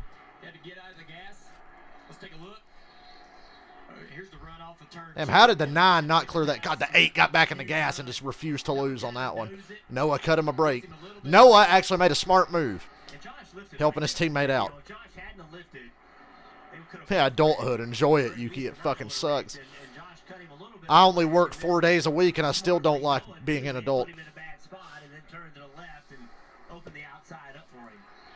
Smart racing right there. Maybe on the last lap you don't give as much consideration, but right here was still 76 laps to go. Smart racing by him. We're going to try to put a little telemetry up here so we can see how these guys use the throttle running this high line. Is that they're, you know, they're kind of in and out. Noah brushed the wall there. Where's his 36 going to go? He's going to pull over and give the 8 the top. Josh Berry's been very committed to running the wall here in this stage, and I like it. I like it a lot. Watch that throttle right there. He's really making Noah work for this. But as he went to the gas, it was very moderate and very smooth. So watch what he does down here. I think the 54's best chance is to beat him to pit road as soon as the fuel window opens. The gas into the brake a little bit. Keep the car from hitting the fence. Back to full throttle. And you NASCAR Rivals looks good. Wish I had a switch, but I'm poor and can't be wasting money on a switch. Moving around, slide in that car into the corner. Does my heart good to see him using the brake. I hear so many teams telling their drivers, don't touch the brake, don't touch the brake. I heard the control kind of feels awkward in NASCAR Rivals with the switch controller. At least that's what Radman was saying. Since the car just feels herky-jerky, it's kind of hard to control. Still a good game, though.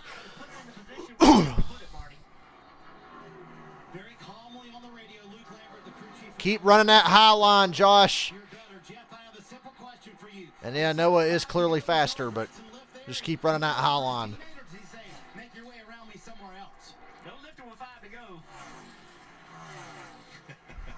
But 72 to go, maybe a little different story. We got a slow car into one, pulled off track, right in front of the leaders. He just pulled off the track.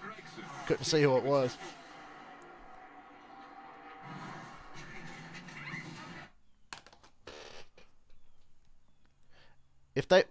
Why couldn't they make NASCAR Rivals for console? Why couldn't they just put it on like PS5? Ooh, we might get it because the 68's got a right front flat. They're well off the track. And since this is not a cup race, since it's not a cup playoff race with an obvious winner out front, they're probably not going to throw a caution for this. Personally, I hope it stays green. Personally. Because I think if there's a caution, Noah definitely wins. He's probably still going to win anyway. We'll see. Ooh, he's sending it off into 3 here. Josh just committed. Committed to that top, and he's making it work. Ooh, didn't make it work that time. Got a little loose, bounced off the wall. It's going to hurt his momentum. They're side by side down the front stretch. I expect Gibbs is going to cut deeper into this lead this lap. Noah's going to send it here. Slide job into 1. Here it is. Slider. Barry tries to cross him over, but he's too far back, so Noah's out front finally. 68 made it to pit road. Chris Rott. Poor TJ having to spot for that fucking car.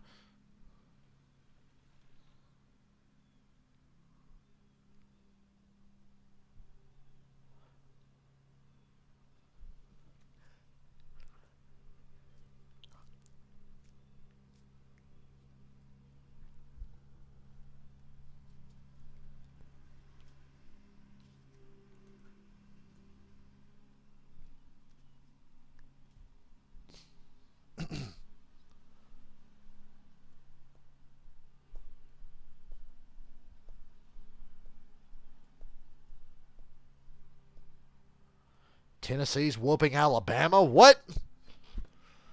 I bet that's on in my area. I got flipped to see that for a second.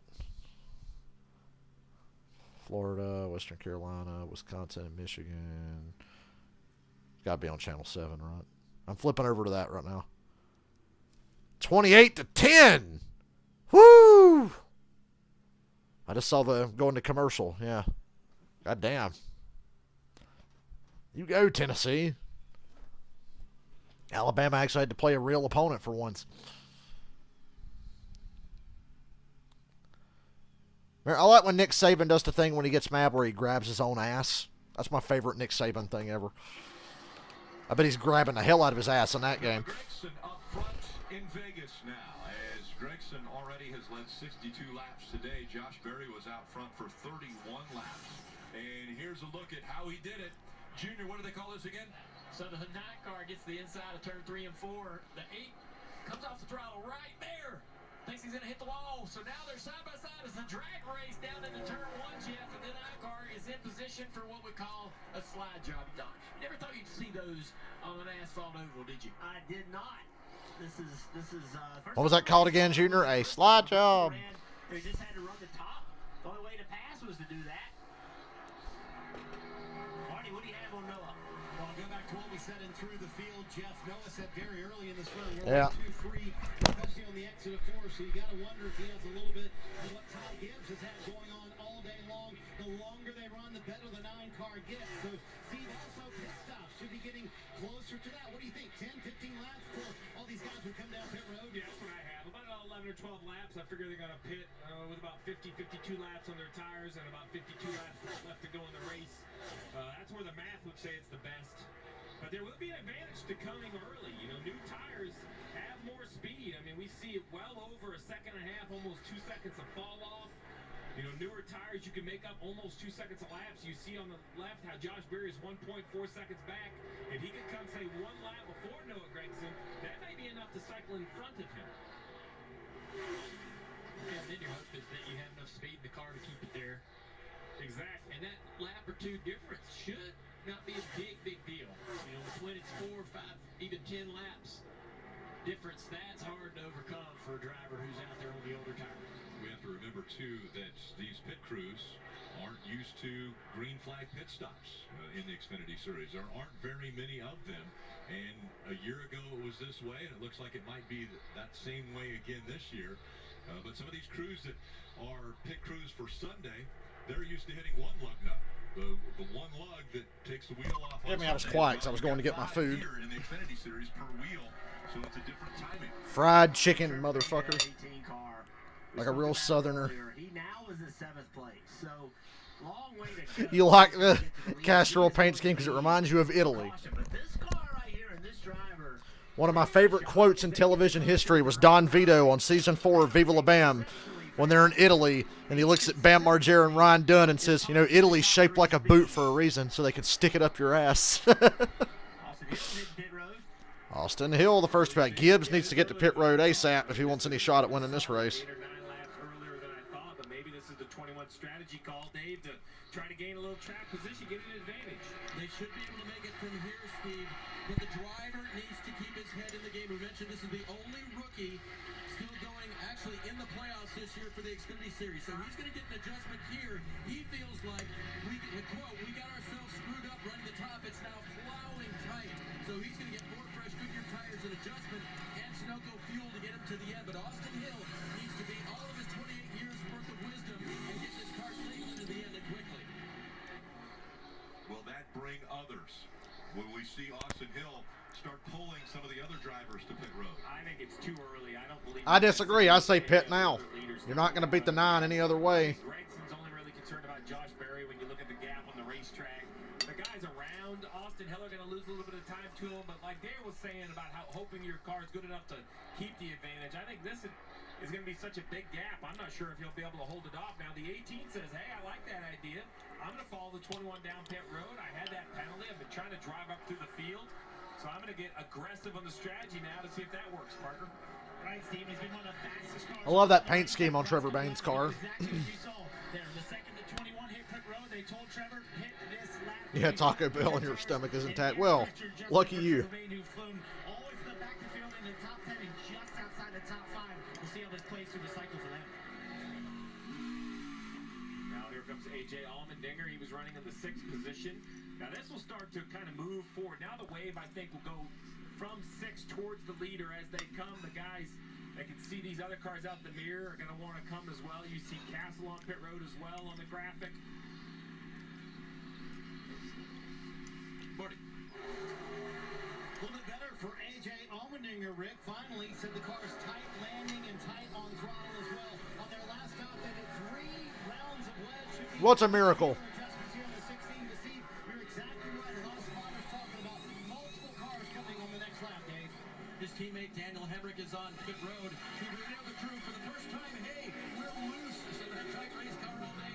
They finally got over the other edge. They'll take it back just a little bit. The other Wow, Noah's pitting this time. Noah Gragson coming to pit road, Parker. Well, now if I was somebody, I'd run long.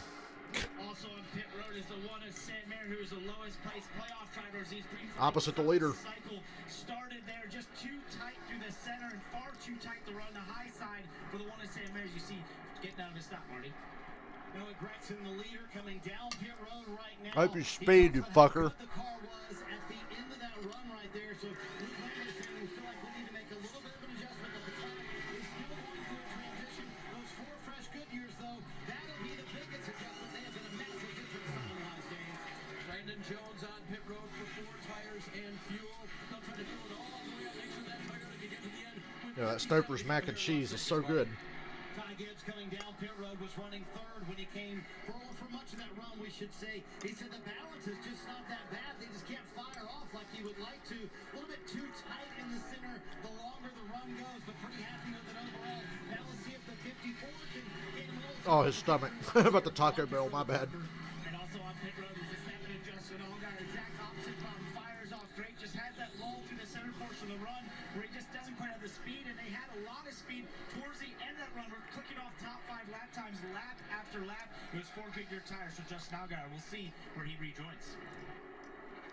54 did a nice job through that entire cycle. The lap before they came to pit road, he had passed the 8 of Josh Berry for second. So we'll see where it cycles all out. You see on the upper right kind of the Stoper's mac and cheese, Pintos, and some fried chicken. Yep, that's what I'm having. Just went through sight right there. Here comes the 8. So the 8 definitely will lose. And I like to mix the Pintos with the mac and cheese. Do you fuckers do that? Because it's delicious. If you've never done it, you should try it. But then lost even more time on the pit cycle to the 54. 54 was 3.7. And I'm drinking my favorite thing in the world, zero sugar Powerade, great flavor. Pit stops began. Yeah, so the cars that have been on pit road, Gregson, Gibbs, Allgaier, Jones, Berry, Hill, that's how they'll line up once we complete this cycle. And the 3 cars on the racetrack, Sanchez, well, there comes Sanchez right there, and Clements behind him. I expect to see Weatherman as well. I think their call was to hoping to get a caution, running a little bit longer. Parker. Nick Sanchez was just outside the top 10 of this race. He started after stage 2. Fell back a little bit on the restart. Just said the car's a bit tighter. As you see 4 tires going on for him. The ARCA Series champion this year, making his 5th start in the Xfinity Series and having a very solid run just outside the top 15. Drivers with issues on Without a caution, this race is pretty much settled. So 26 to 31, 0-2, safety violation. hell, even with a caution, it's probably settled. There's Gregson off turn 4. Is going to assume the lead now with Weatherman. Greg's going to have an 8-second lead on Gibbs, I think, at minimum. Berry go back by the 19. Okay. Yeah, Berry's car lost. John Hunter Nemechek sped on pit road, I think. Allgaier and Jones both getting by. We've seen the speed in this 8 car on new tires. Drives right. Parker Retzlaff got a penalty. Mike Snyder got a penalty. He tries to go after him as well. A lot of inconsequential penalties. Allgaier 8.8 seconds back. Berry 9.5 seconds behind race leader Noah Gregson. We see AJ Allmendinger rocketing by the 18. And AJ was complaining about the car all race long, but is actually running really well. Right before this pit stop, is going to drive back by. Bain there for 7th place. Trevor Bain was absolutely flying. It's not unusual to have a green flag pit stop and the car drive completely different than it did when you restarted after a caution.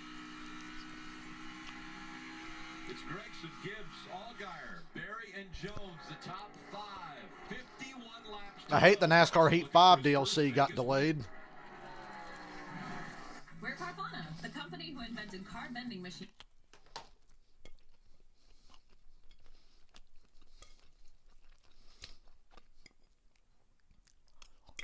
Sorry about the chewing.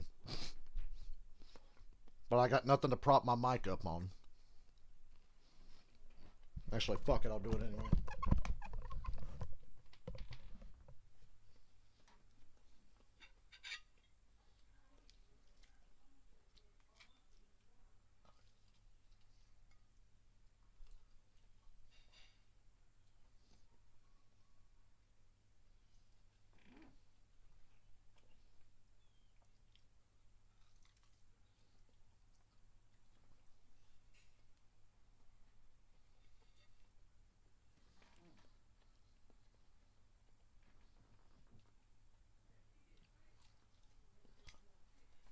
One thing about me, I will always eat good. Maybe not healthy, but I'll eat good.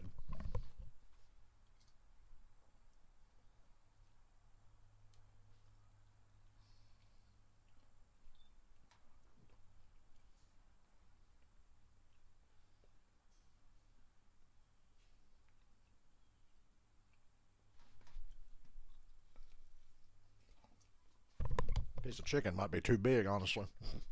I was hungry, but I ain't that hungry.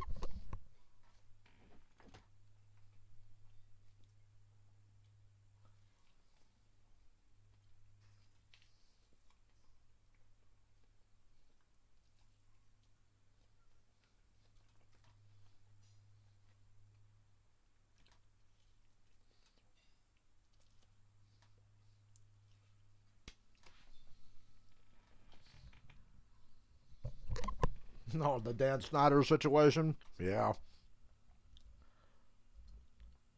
What a piece of work that guy is.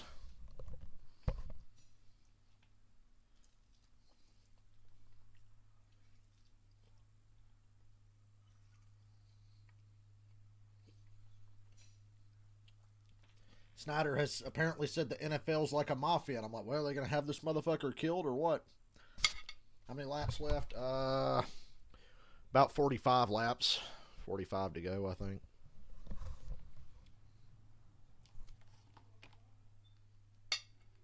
NASCAR Xfinity Series Playoffs continue next Saturday from Miami. It's the second race in the round of 8. Race coverage on USA at 4:30 p.m. Eastern. That's another opportunity for one of the playoff drivers to win their way into the championship 4. As we look I'll be right at back. 8 and where they run on the racetrack and the points, Gragson out front being shown up top of this list. And then Gibbs, 27 points above the cut line, which is right now Austin Hill outside of that top 4. Look at this mess right here on the racetrack. These guys trying to navigate the slower traffic. Haley Deegan getting a little help off of turn 4 by Austin Hill right there. That was help. Yeah, well, I was trying to be nice about it. And that 16 car trying to get to the inside. Bailey Curry. Bailey's trying to get to the inside of the six. I mean, this is lap traffic. We talked about how tough it is and how it can affect the race. Beautiful work, sir. Man, Allmendinger did a great job with that. He was being applauded by his crew chief. I mean, by his spotter. Check this out. Haley's up the racetrack. You know, she doesn't know if she's in the white and red 07, doesn't know really how many cars underneath her she has because she was just 3 wider almost. And Austin has so much momentum, and he just hates to have to lift because he's going to lose that momentum all the way down the next straightaway. Haley Deegan's 15th. Good job hanging on to it. I'm sure she probably didn't appreciate that too much. She just had a moment with Austin Hill. I missed it. I was getting food, but I heard it. She's doing awesome. Yeah, she's the 4th car a lap down. Dale Jr. putting over Haley Deegan. She is doing a really good job. Good for her. The truck series is a whole other deal. Xfinity, there's a lot of stupidity, but generally there's smarter drivers in this series. People race within themselves, especially the mid-pack cars,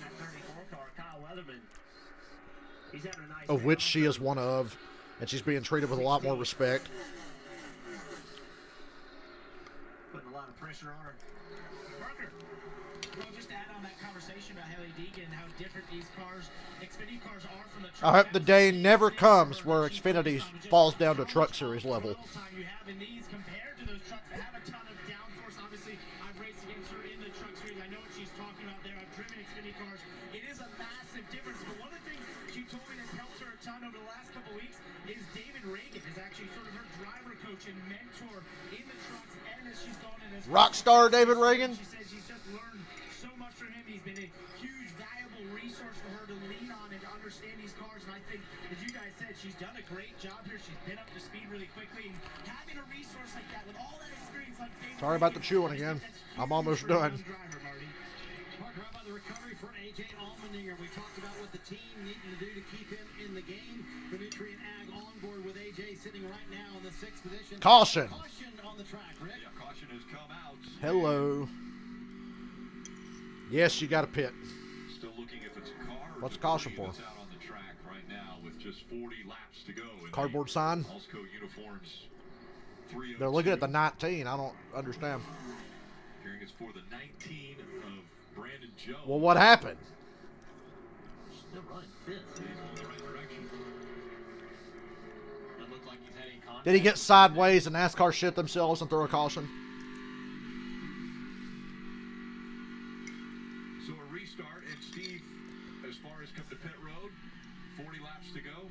Well, now the question is this going to be the only... Don't tell me these questionable cautions have found their way to the Xfinity Series. More grip, but the teams are just on pit road about 15 laps ago. So if you come to pit road right now and put fresh tires on, you're going to have a huge advantage. What makes this more difficult is only 11 cars on the lead lap, right? So I say... If I'm off the lead lap, I'm staying out to take the wave around. Right, if you don't pit right now, you're going to fall right to 11th, almost right away. But if you're at 15 or 20 more laps, you get another yellow, you're going to have fresh tires and you only have to pass, 10 or 11 guys. So the big question is what's everyone's going to do. And now all the leaders do pit. Pit. All the one lap down cars are going to take a wave around. Then there's going to be like 20 cars in the lead lap. So this is a tough decision for these playoff drivers. I think the safer decision, as crazy as it sounds, is actually to stay out for some of the second half of the top 10 drivers. Let's take a look what happens in 19. Literally nothing happened. In front of Jeremy Clemens, we're riding on board right now. Wow, that's a caution. That's a caution. All right. Whatever you say. Yeah, sideways like that. That's a major break for Brandon Jones to get that caution because he didn't make those tires happy at all sliding like that. Yeah, it was a little quick on the button for the yellow, but got a lot of cars now coming down to pit road. Going to be some 4-tire stops, Parker. Right, and Justin Allgaier was told to follow the 9 and the 54, and that's exactly what he does at the top of your Was it screen. Steve Letarte that said somebody should stay out? Is he fucking high? That's the definition of suspect. Yeah, ladies and gentlemen, that was a caution. That was a caution. And the result of the race is going to be the same. So, like, fuck it, throw a caution, spice it up. Why not?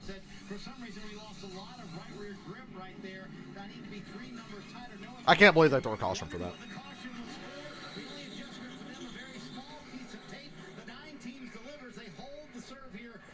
The 9 in the lead, 54 second. Allmendinger up to third. Win me money. Not going to happen. Well, right now the top 4, Allgaier, Allmendinger, Gibbs, and Gregson, all looking very strong here.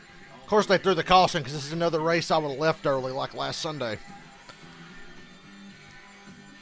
Yuki, it was one of those cautions. He didn't even get all the way sideways and they threw the yellow.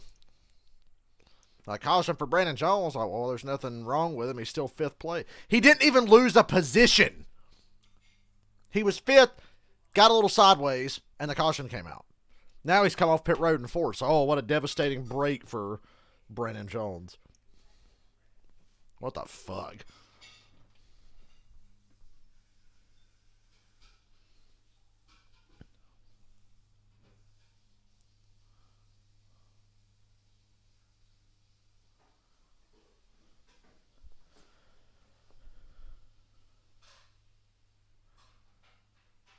This'll fuck Haley Deegan over, I'm sure.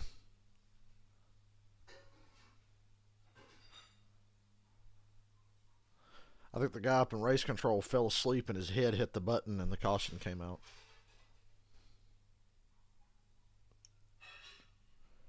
So you get your first entertainment yellow of the day.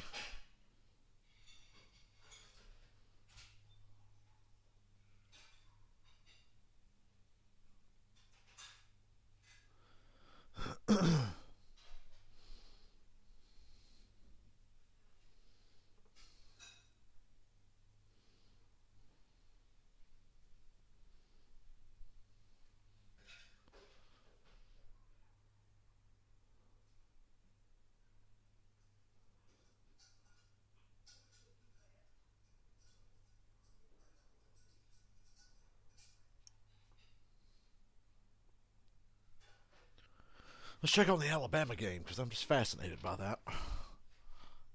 Never mind, they're on commercial. Of course they are.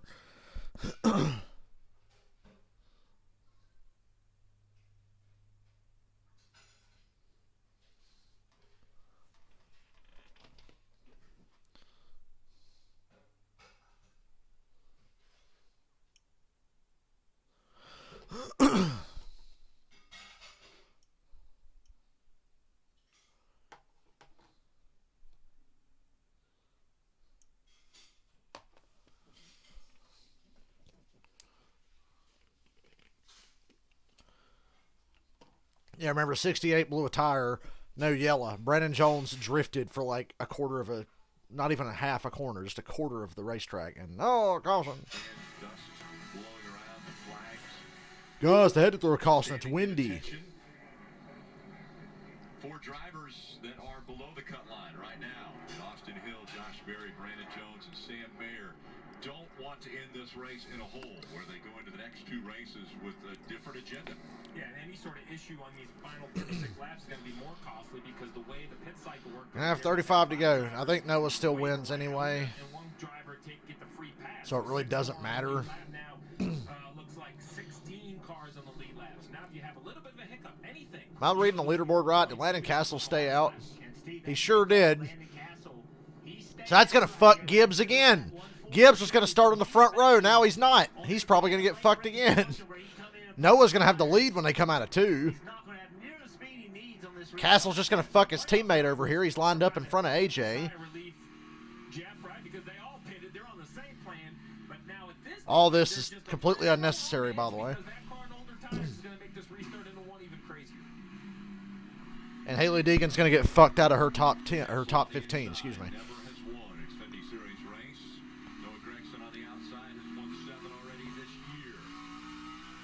Good launch for the 10, the 16 pushing him. Noah throws a crazy block on Ty already. Castle's clear of Noah. Castle, move up, move up, move up, move up, move up, move up. Move up! Stay where you are. God damn it, the 9's going to push the 10 right by the 16 and clear the 16. That's all that matters. Because Noah can pass the 10 fairly easily. Why are you running the bottom, Castle? Yes!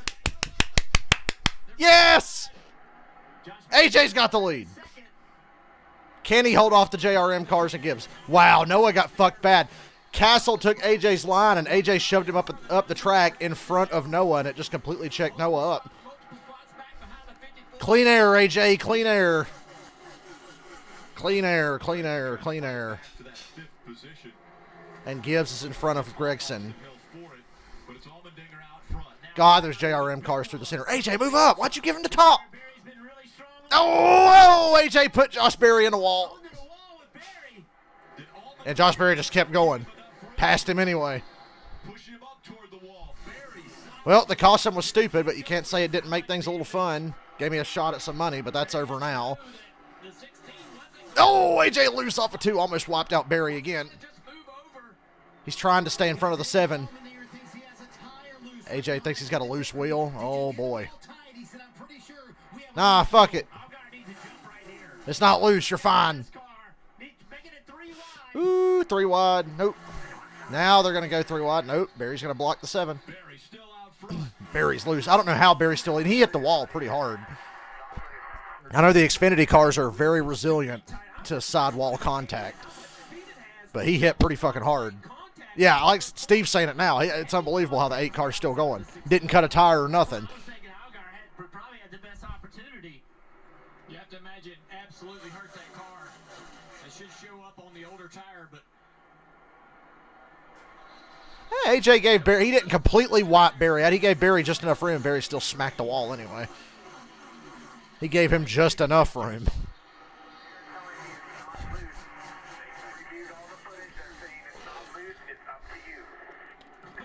I'm not sure.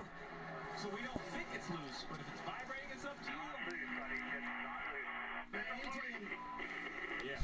AJ insists there's something not right. I can tell you that. AJ's got a vibration. He thinks it's a loose wheel. The crew is swearing up and down it's not. He's sitting in 3rd place, Junior, but that ain't winning me any fucking money. I thought that Landon Castle was going to open the gates of heaven for me there for a couple of laps.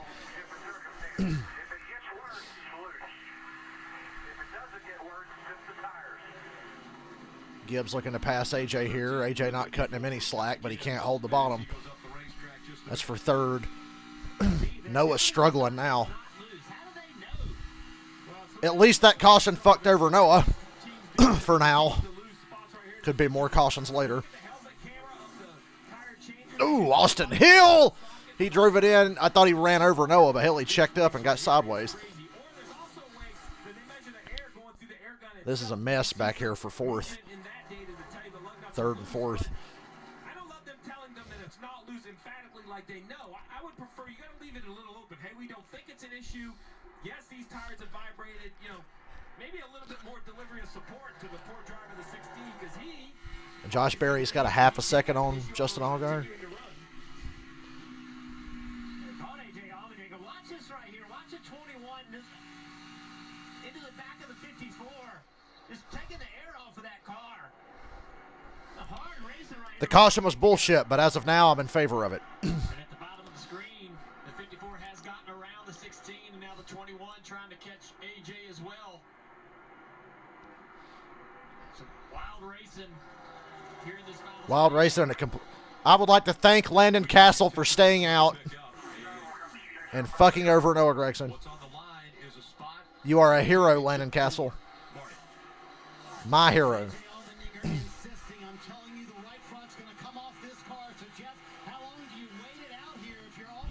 Wouldn't that shit have come off by now, though? Problem is, you're looking at the points right there. AJ Allmendinger only 1 point to the good.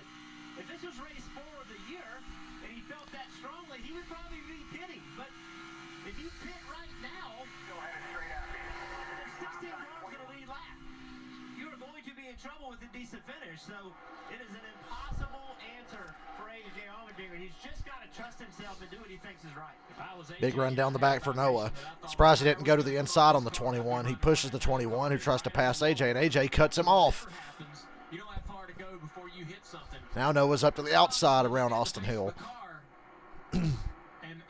Should make the pass down the front stretch. If that vibration is so severe that he thinks the tire's going to come off, you see shaking the camera pretty good. I mean, this is usually a pretty relatively clear shot that we have, and you see how much he shakes the camera. There he is. Oh, AJ. Pulling low down on Way off the pace now. I think he's pitting. the road, I imagine. That's it. Side circle left front. Coming in, guys. Coming in right here. That's the wrap coming off of it. I don't think The wrap is coming off the side skirts. Right side. Don't know because according to them, it's all fine. It's probably just me. risky call right here. They said only right sides, but they're saying they're tight. So how do you know it's the right side tires, Marty? Well, that was what Chris Weiss was saying. He's saying if you're sure it's Dale Jr. and his wrapped side skirts. He loves them. time, we'll just do right sides. He said, I don't know anymore, Chris, talking to Chris Weiss, team president, because it could be me. I have no idea. There's something is not right. So they're going to go with all 4 Goodyear tires here for AJ Allmendinger. Tires they've used early in the race. Glued up. We'll go check that right front to see if indeed it was loose. Allmendinger was running 4th when he made that call. Lost a couple spots coming to pit road. 23 to go here. Look at the left side of your screen as Allmendinger plummets to the points. He hits under green. Now AJ's below the cut line with 23 to go, having to pit under green. Goodyear stickers are putting on this race car where he's going to go out and have a ton of pace. They have to use old tires from earlier because of the tire limit in the Xfinity Series. So now he's lost time pitting and has old tires on the cars. Now the crew is going to take a look at the wheel, try to see if the holes are kind of oval. If a wheel is left loose long enough to the point where a driver has to pit, normally you could see some damage on the lug nut holes. I see some pointing right there from Chris Rice. And AJ Allmendinger was doubting himself a little bit there, Steve. He was, I know something's wrong, and then he was like, I don't know, it could just be me. That's what goes through a driver's head in those difficult decisions. And he wants to hear there was a problem. He wants to hear that. I just lied to him and tell him there was to make him feel better. We don't see anything. Tell him, yeah, it was loose, buddy. It looked like it was loose. Oh, wait, Josh Berry's almost a second and a half ahead of Allgaier. Coming to 20 to go. But Josh Berry's leading, so I'm sure we'll get a caution or something. Everything was great, everything was great, everything was great. So now if the wheel was perhaps loose, So Berry's about to ruin everybody's Final Four predictions. I don't see how you could pick any other 4 guys for the Final Four. But now that's blown up because AJ's below the cut line, and Berry's about to win if it stays green. okay, so to answer your question, Jim, I don't know, but I wouldn't use what they were Yeah, there's a race going on. Can we watch this instead of staring at that tire sitting there? right sides on that 16 car.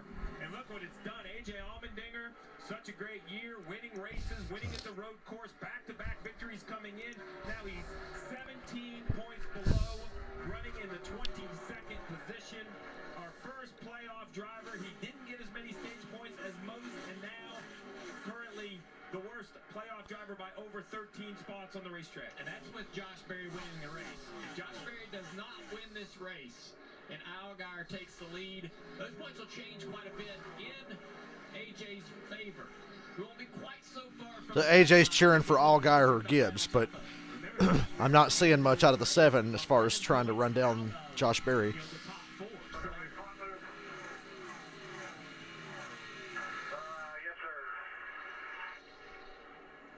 That's what he wanted. He hated to have to pit, but at least he got confirmation that yes, there was something wrong.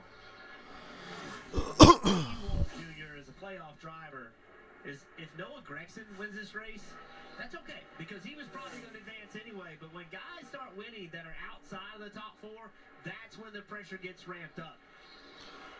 Noah running 5th, trying to run down Trevor Bayne. Makes me happy. A little more aggressive than he probably should be, running right up against the wall. Take a look here. Gets loose right there in the middle of the corner. Into the fence hard, actually, off of turn 4. Gonna lose a spot. Noah hit the wall. Bain in the 18 right there. Now he's trying to regroup and take that position back. But Bain has been running this line right against the wall all day long, both ends. That'll be a hard position to get for this 9 car. He'll have to go somewhere else to find it. If you get a late race restart, Trevor Bain is the fastest car on the racetrack right now. He will be a threat. They struggle. Seems like the Gibbs cars struggle on new tires on restart. But this restart will be on older tires. He and Ty Gibbs in front of him on older tires on restart could be very dangerous. Think about this front 2 also with coming to 15 laps to go. Josh Berry and Allgaier, the 2 guys running. I just saw a gif of Nick Saban losing his shit right now. Justin feels like that he got beat by the 8 car, lost that race. He's tired of running second here. 1 second behind. He's going to try to find the pace in that car, move around and find the speed. We know the 8 car bounced off the wall. That is going to show up late in the run. Here Trevor Bayne worked by the 9 of Noah Gregson after Gregson also had gotten into the wall. We have Landon Castle back there in 10th who stayed. Landon Castle is the hero of the day. That's all I can say. I love Landon Castle. But it'll be exciting to watch. Saving the day. Berry out front, and none of us chose Berry as Sparing us an Noah Gregson win if this stays green.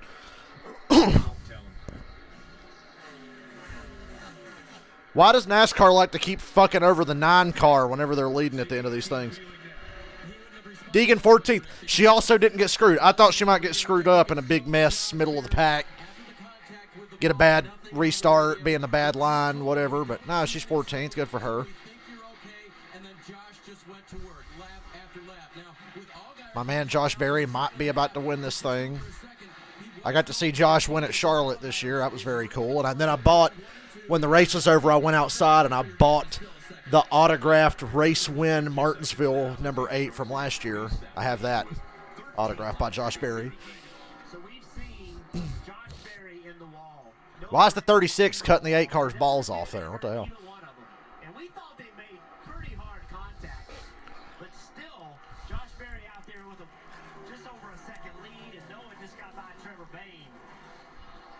Yeah, we always see these cars sort of use the fence or run into the fence multiple times at Homestead. It's a repeat of Charlotte, Josh Berry and Justin Allgaier. These were shots to the right front as well. You know that it's Maybe trucks just don't suit Haley Deegan. Like Parker was talking about earlier. Higher downforce, less off-throttle time. And also a large amount of dumb motherfuckers in that series. So maybe this does suit her better. It's a good first start. Better than Danica's first start. Oh, Noah's coming back to life here, but I think it's too, without a caution, it's just too little too late.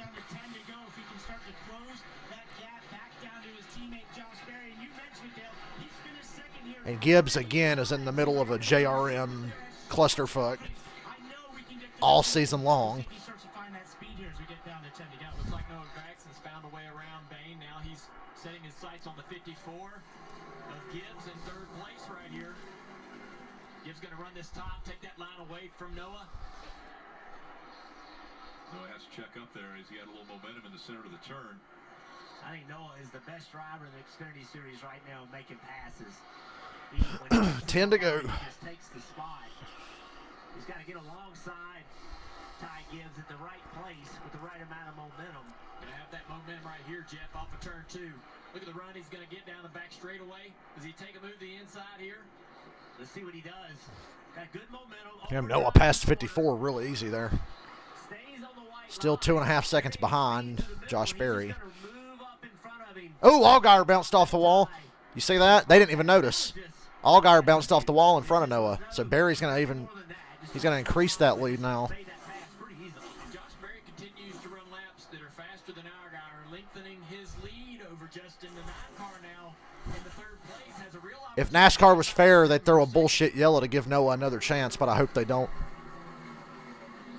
Gregson is 2.1 seconds back from Josh Berry. Under 9 laps to go now. There's the gap between race leader Josh Berry and Allgaier and Gregson.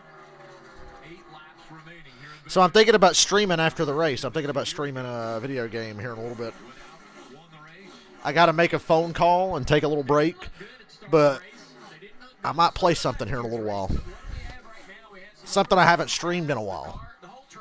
I've streamed it a lot, but I haven't streamed it in a while. And there's a game coming out next Friday I'm very excited about, so I'm in the mood to play something similar.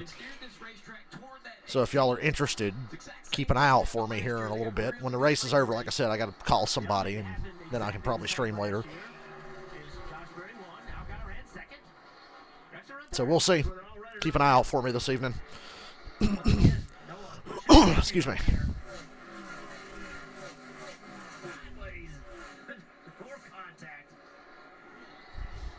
At this point, I'm like, all right, no. Yeah. Here's the deal. The more he does that, the more confidence he has in the car to be able to withstand it. And I'm telling you right now, I know he's trying to get 2nd place, but he's also prepping for Homestead. This is exactly how they're going to run that race. 6 to go next time by. This time by, Josh just hit 6 to go. Is it GTA or NASCAR Heat? It's neither. It's neither, actually, Yuki. I do want to stream more of those. I've just been tired and working a lot. But I promise I'm not done streaming GTA 5 in first person. I will get back to that, but I'm feeling like playing something else today. This way, he would have a 43-point advantage over the cut line, who right now is Austin Hill. The thing that no one knows, though, if he can ever right here, he's going to try to make a move. Yeah, I've gained a lot of stuff. It's been a good year for that. Whoa, big slider in the corner there. Oh, don't know how Noah kept it out of the wall. Allgaier's going to pass it back. 5 to go. Josh Berry's cruising. Coming to 4 to go. Yeah. Interesting enough, the 7 going to the bottom right here. So the 9 have great momentum down the front straightaway on Justin with another opportunity possibly. See what he does with it. Don't understand that move from Justin right there.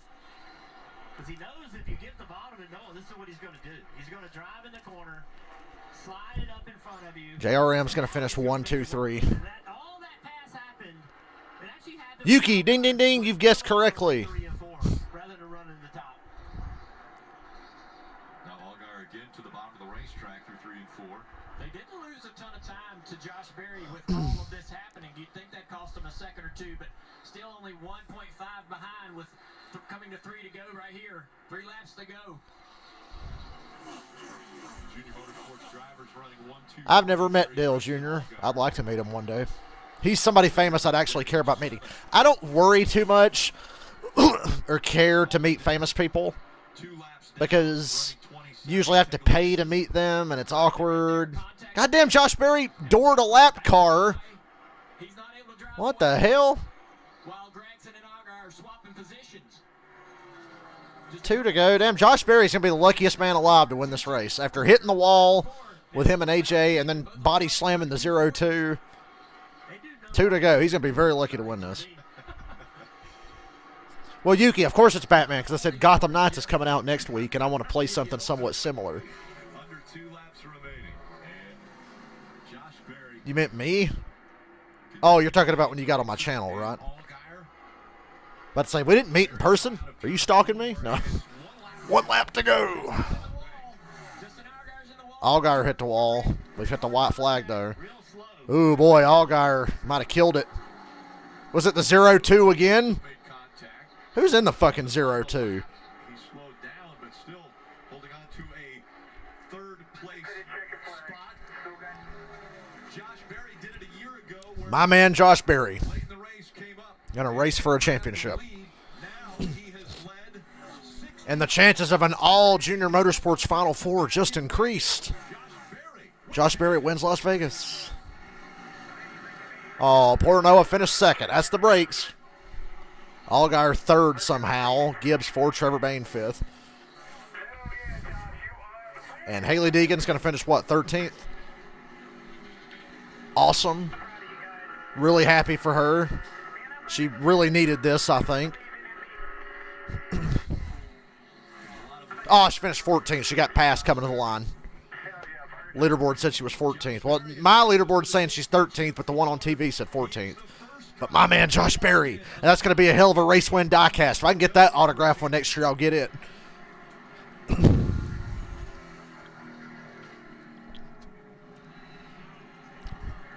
Josh Berry's he went from late models to racing for a championship in Xfinity.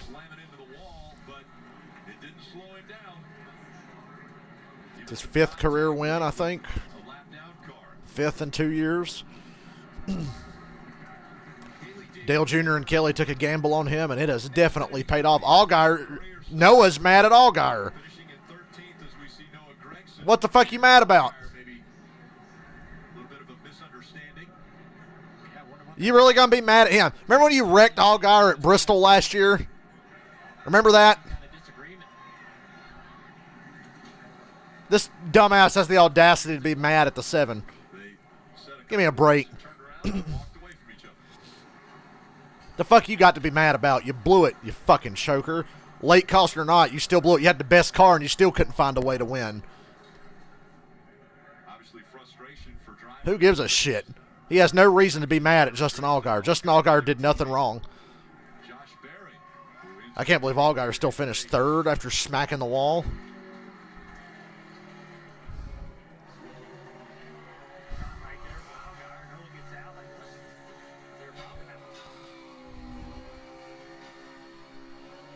You can't see my screen. My screen looks good on... I'm watching my stream on my phone, and it looks good. Josh Berry. I love Josh Berry. That's my man right there. I hope if Junior Motorsports ever goes to Cup in the next few years, I hope it's Josh Berry. Josh Berry, a bank teller from Hendersonville, Tennessee, turned race car driver.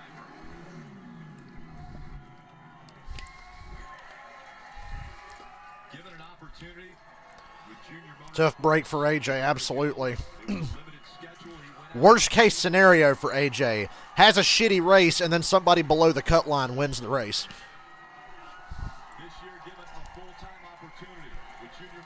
We saw earlier in the race when Barry got out front at the start of Stage 3, he took off for about 30 or 40 laps, and Noah couldn't do anything with him until Josh fucked up, got loose, bounced off the wall, and then he got passed. So when Barry got out front, he was unbeatable. He needed to be out front. I don't think he was that good otherwise, but that car loved clean air. They always do, but his really loved clean air. Because without one mistake, he'd have been better than Noah anyway through all of Stage 3, but he made a mistake. Got that lucky bullshit caution, though, got him back in it. Well, I'm glad you're here, too. I feel like I have a decent group of people that are all decent to each other. He left me a lane, but nothing extra. But I wasn't letting off. That was for a trip to Phoenix. I was willing to hit the wall and have a flat tire or whatever. These guys have done such a great job. Dale Jr. going to be looking like Troy Aikman up in the booth when Jimmy Johnson got inducted into the Hall of Fame. Cut to Dale Jr. right now. Today was funny, man. The car took off really, really well for 20, 30 laps, and then we built tight. Just like I said, had a caution with 30 to go and was able to wrestle the lead away from those guys and build enough gap to keep it. So I tell you, I'm just speechless. Like I said, I don't think AJ did anything wrong. AJ just barely gave him any room, and Josh used every bit of that room. A little too much. What has this journey been like for you? Haley Deegan 13th officially. Okay. Like I can't even put into words really. Like when we sat down at the beginning of this year and knew this was gonna be an opportunity for me. I mean, my goal is to make the championship 4. I mean, I think if you do that, it's a successful year, and I can't believe we come here locked ourselves in, get to breathe a sigh of relief the next couple weeks. I'm just so excited. I just want to thank Danny Harrison, Heritage USA. They're regionally based in the Carolinas. He had a huge part in believing in me and getting me here, getting me this opportunity.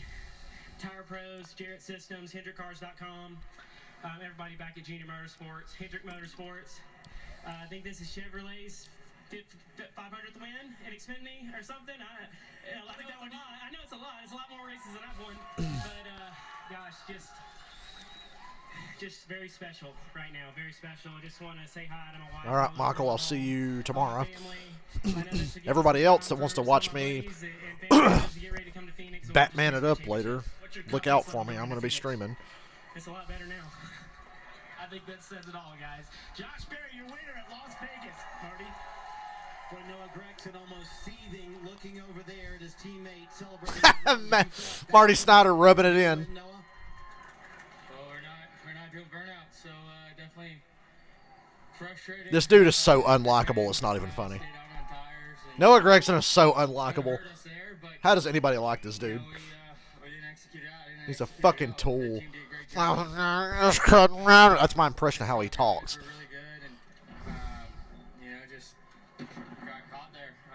So definitely unfortunate. I throw my nuts off trying to get.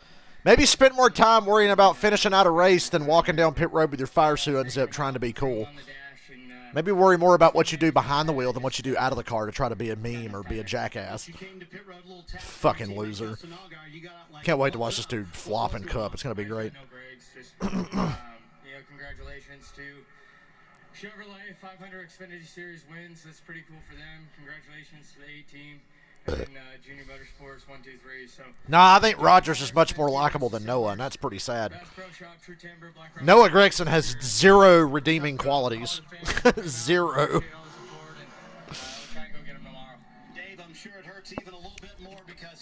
Oh, look at that little pouty face. Fuck you.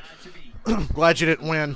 Marty thought that he would be chasing down Josh Berry for the win there, but it didn't happen at the end. What were you battling? Interesting day. Battle in tight condition all day. Felt like, from the drop of the green flag, we just never could get the handle on our fast track culture Camaro. And this is a shame, really.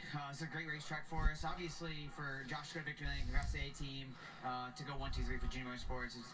It's a good day, but it's hard to find. El Sam Mayer finished 7th. That's not horrible. Anthony Alfredo got a top 10. Just some of the racing today, some of the wakes, some of the guys were racing just really was disappointing at the end of the race there, especially when we were trying to battle it out. And coming in here, I felt bad. I got in the 9. We have a bunch of damage from the last lap there, and couldn't get stopped. So just hate it for everybody on our team. We'll rebound and go next week to Homestead. But we got 2 good racetracks for our company. And I want to ask Josh Berry, what the fuck happened when he passed the 0-2? What was that? Yeah, just some of these guys were I don't know, it is what it is. Haley Deegan probably thought this was a vacation compared to how they drive in the Truck Series. I know Allgaier's complaining, but Deegan's got to be like, come on, man, it ain't that bad, is it? And she was back there in the shits more than Allgaier was.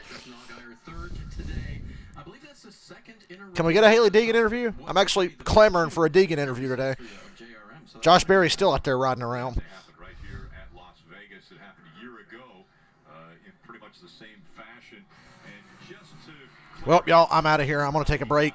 I'm going to come back and stream something later. Keep an eye out for me. If not, I'll see you tomorrow. Josh Berry! My autographed cars just become a little more valuable.